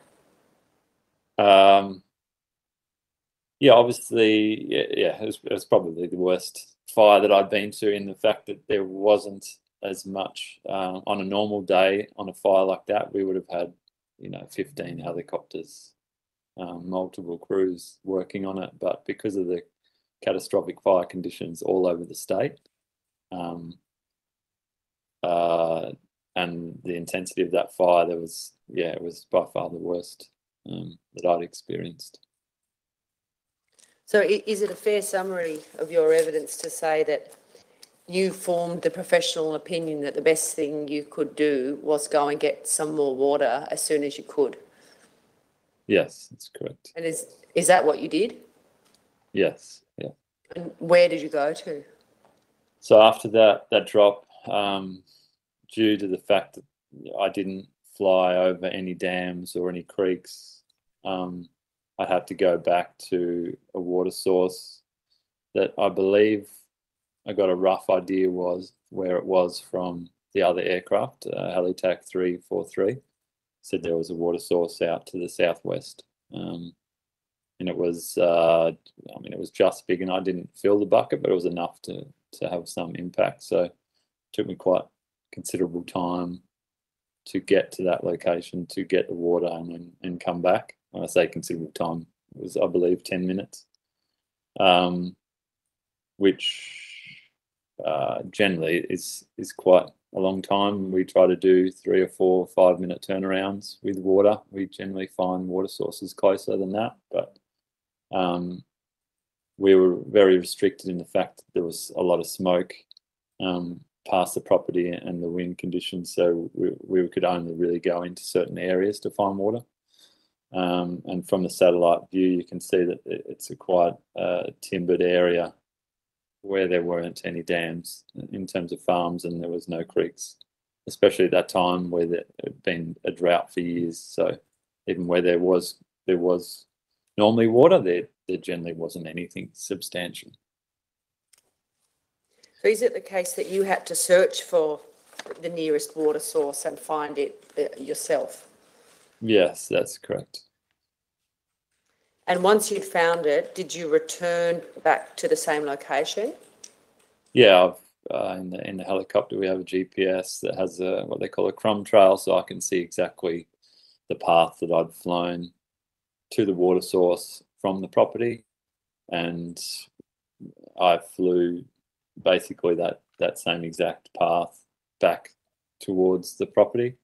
I got within, I'd say, maybe half a mile to 1 mile, which is a kilometre from the property, and was faced with conditions which were, I wasn't able to progress to the house due to the fire conditions at that time and how quickly that escalated. And when you returned to the property, or at least attempted to return, what was your assessment about whether or not the fire had reached the property? So as I discussed it when we went, when I first got to the fire, there was a little spot fires that were only the size of little campfires at that stage. And due to the wind and temperature and dryness, when I got back to the property the second time, all those fires had significantly increased in size, where they just all join up. So the whole that whole area would have been on fire, and it definitely would have been impacting the property at that stage. Was the area obscured by smoke, or could you see the dwelling? No, I couldn't see the dwelling at all. It was completely obstructed by smoke, even as low as I could go with the long line. There was no way that I was going to be able to get through the smoke and actually be able to see anything. Even on the way out of the property, there were periods of time where I couldn't see anything, depending on which way the wind kind of blew, and the nature of the smoke. It's not always constant. In your statement, you've set out that you reached the property first at about 5:47, and then you left to refill the bucket, and you say, I reached the water source at 5:53 and got back to the site at 5:57. Having reviewed your statement and your notes, is that an accurate, likely chronology? Yes. And having so made it took about 10 minutes. Took about 10 minutes from when I dropped the water to get back to the property. Once you made the assessment about the progression of the fire, what did you do next? At that stage, I took a video of the area, a short video clip of what I was facing, because I was, obviously quite concerned about the residents there, and it was a way of documenting exactly what I was looking at in terms of not having to just explain it to someone, I couldn't get in, but you'd be able to see exactly what had happened in that 10 minutes from when I first got to the property in 10 minutes time, when I'd reached the property or tried to go back to the property, what I was faced with. And that video you took was of the fire, and it does not show the property in any way, does it? No, it doesn't. I couldn't get to the property. So the video shows the fire in between myself and the property. I'll show that video to the court, Your Honour. It's very short. We may play it twice. Yes, thank you.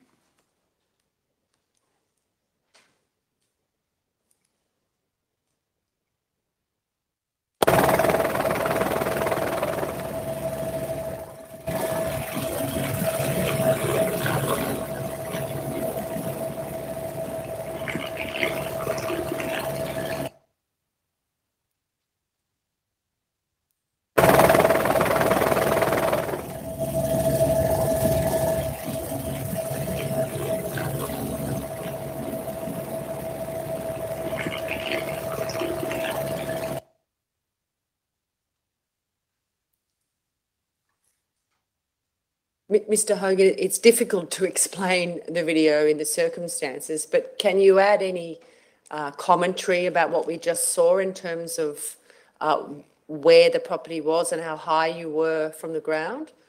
So I'll just bring out the map again. I was, it's taken with an iPhone, my phone, so it makes everything look quite small and quite far away.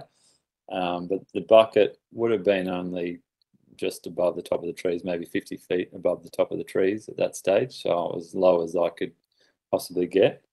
And that video, I believe, is directly south of the house, approximately maybe a kilometre directly to the south. So from the footage, the wind as you're looking at it, was blowing from left to right.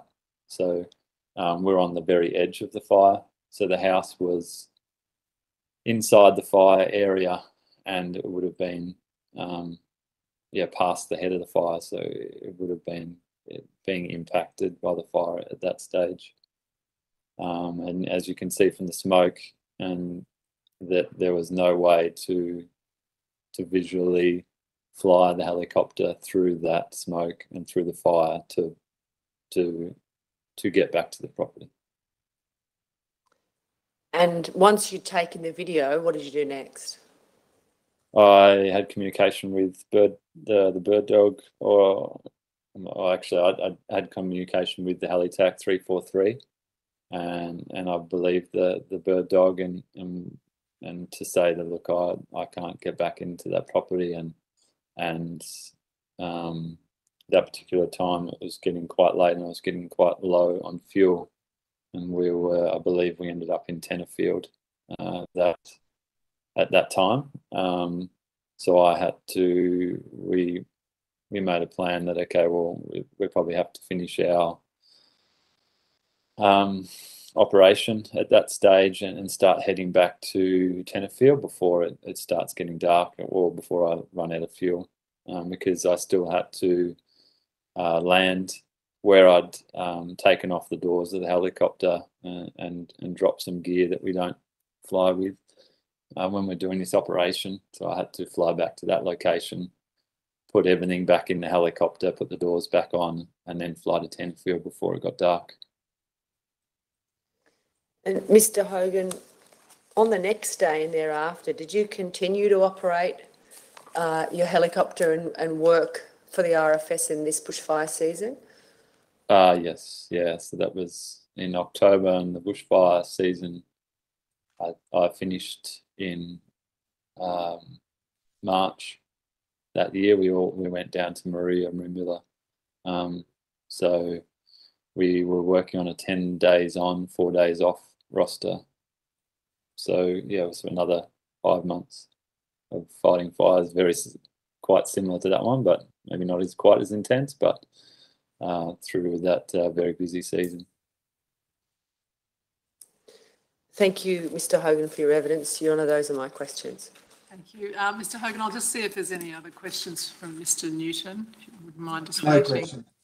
No questions, Your Honour. Thanks very much, Mr. Hogan.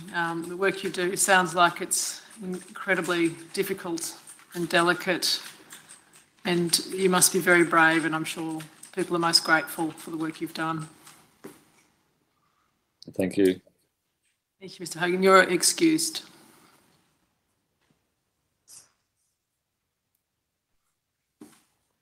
Thank you, Your Honour. I call the final witness for today, Robert Morgan.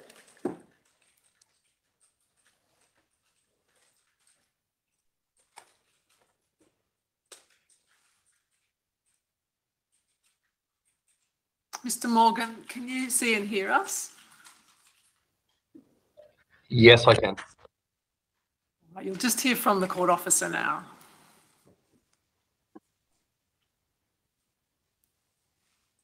Silence, please.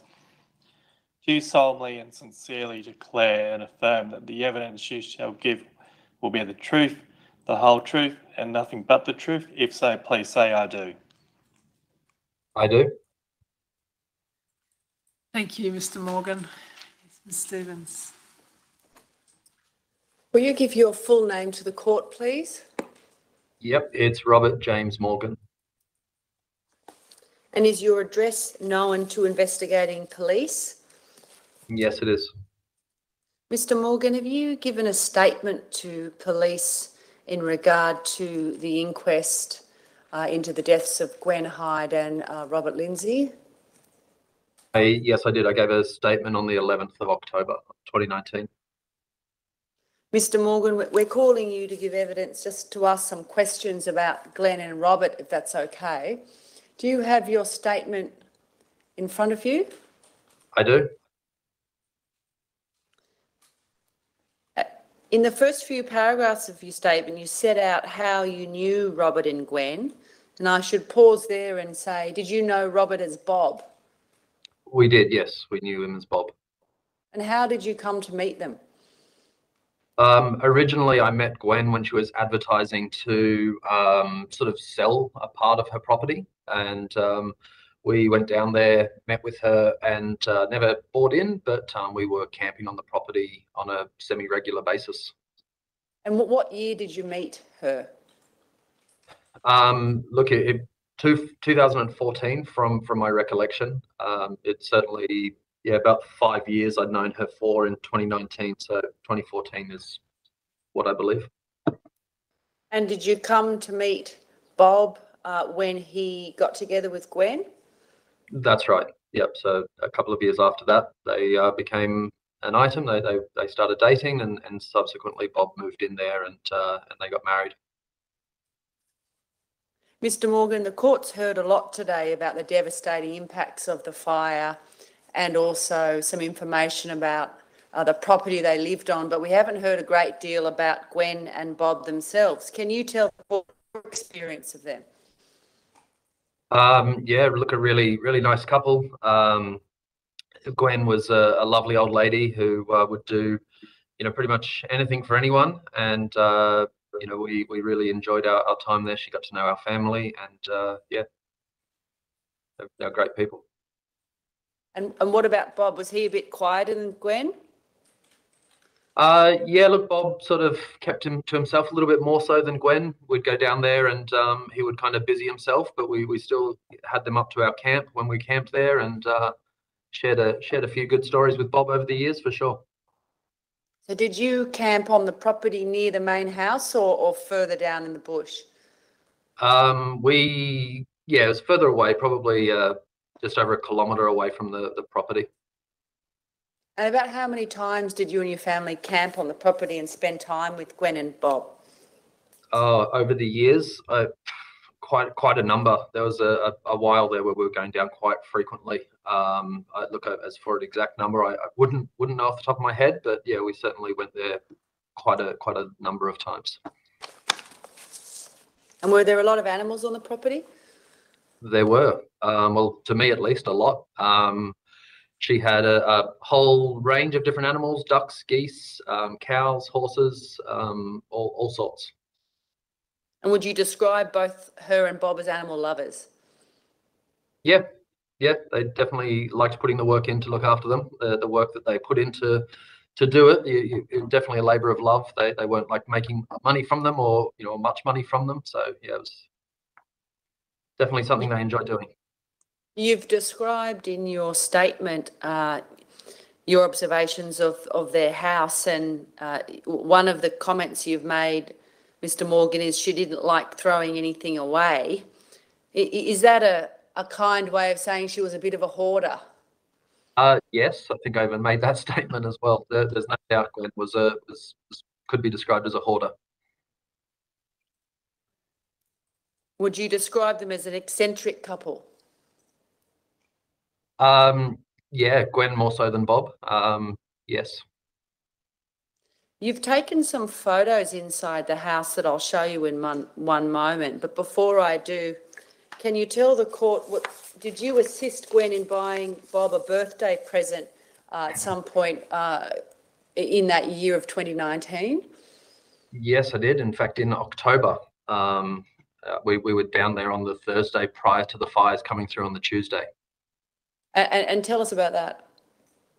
Well, I am a bit of a tech head myself, and I bought a virtual reality headset, which I took down there on an occasion, and Gwen was quite taken with it, and she had me purchase one for Bob. And is that what you refer to in your statement when you say an Oculus?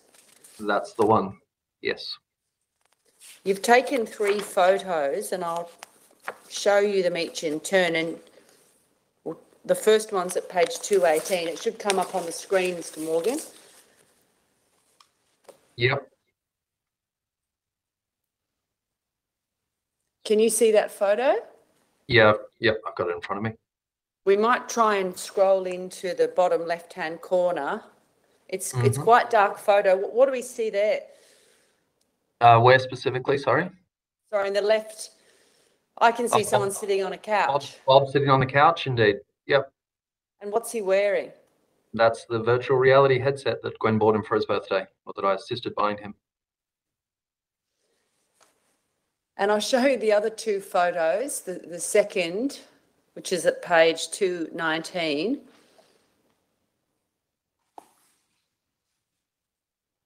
Yep. What do we see in that photo? So this was actually, all of these were one photo. It's the only way that I could send it to the police on the day. So I took these with a 360-degree camera, and that angle is basically looking, I'm just trying to bring that specific one up on my screen, sorry. That's looking towards the what they would use as the front door, which is at the rear of the property, and across the lounge and kitchen area off to the left-hand side of the photo. And the final photograph, is this the third component? Is that what you're saying? Yeah, correct. And is that you in the foreground? Yep, correct. And why did you take those photos? Look, we took a whole lot of photos at the camp. The 360-degree photos are pretty cool, and you know, they work quite well with the Oculus headsets. You'll be able to pop into it and actually look around it in 360 degrees. So is it the case that when you went up to camp, you'd spend a bit of time with Gwen and Bob in the main house and on the property generally? Less time in the house.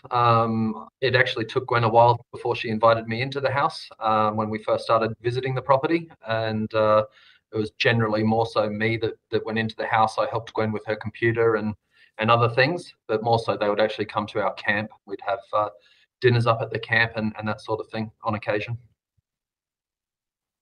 Did you ever have any conversations with Gwen or Bob about a fire plan in the event that a fire came through the property? To be honest, no, not a fire plan, no. Now, where were you and your family on the 8th of October, which is the day, of course, that the fire went through the property? We were back at home in Queensland. And did you hear about those fires in the area on the day? I did. I was actually at work specifically on the 8th. I did hear about them, and didn't really at the time connect the dots that you know, that they were directly affecting that area or Gwen's property, but certainly was aware of the fires in northern New South Wales.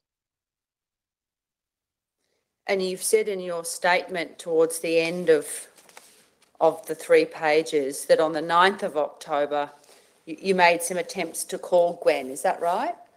I did, yeah. I had a missed call from Gwen on the 8th of October, which as I said, I was at work and I didn't return on the same day. And it was the following day in the afternoon that I tried to call Gwen back.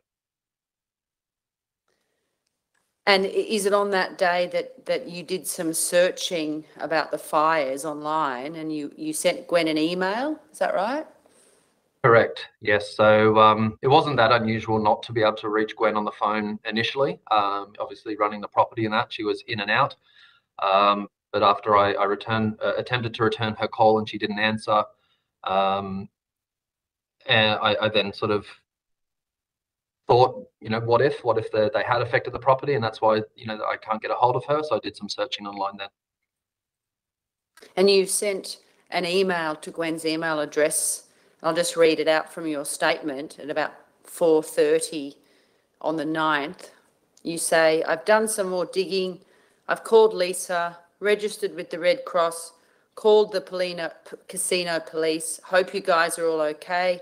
We'll keep trying to get in touch. Please contact me and let us know you're safe as soon as you're able to. Talk soon. You obviously cared a lot about Gwen and Bob at that time and tried to do what you could to assist. Yeah, definitely. We did. And yeah, after not hearing from them, we jumped in the car the following day to see if we could find out what was going on. Thank you, Mr. Morgan, for your time and your evidence before the court. Those are my questions, Your Honour. Mr. Morgan, I'll just see if there's any questions from Mr. Newton. Mr. Newton? No, there's no questions, Your Honour. Thanks very much, Mr. Morgan, for your evidence. Really appreciate it. You're excused. Thank you. Thank you, Your Honour. That concludes the oral evidence in the inquest. I should say that both Gwen and Robert, as I said at the outset, have adult children and extended family who very much feel their loss and have been understandably traumatised by the circumstances of the fire and of the deaths.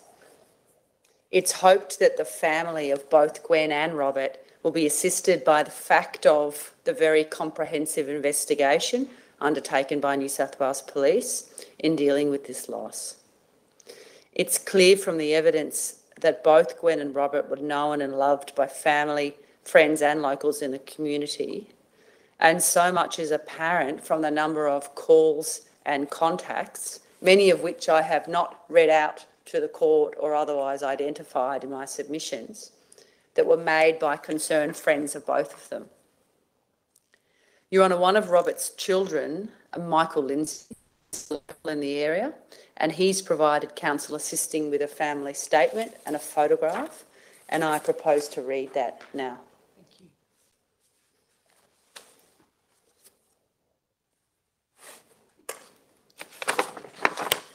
Robert Lindsey was born on the 1st of September 1942.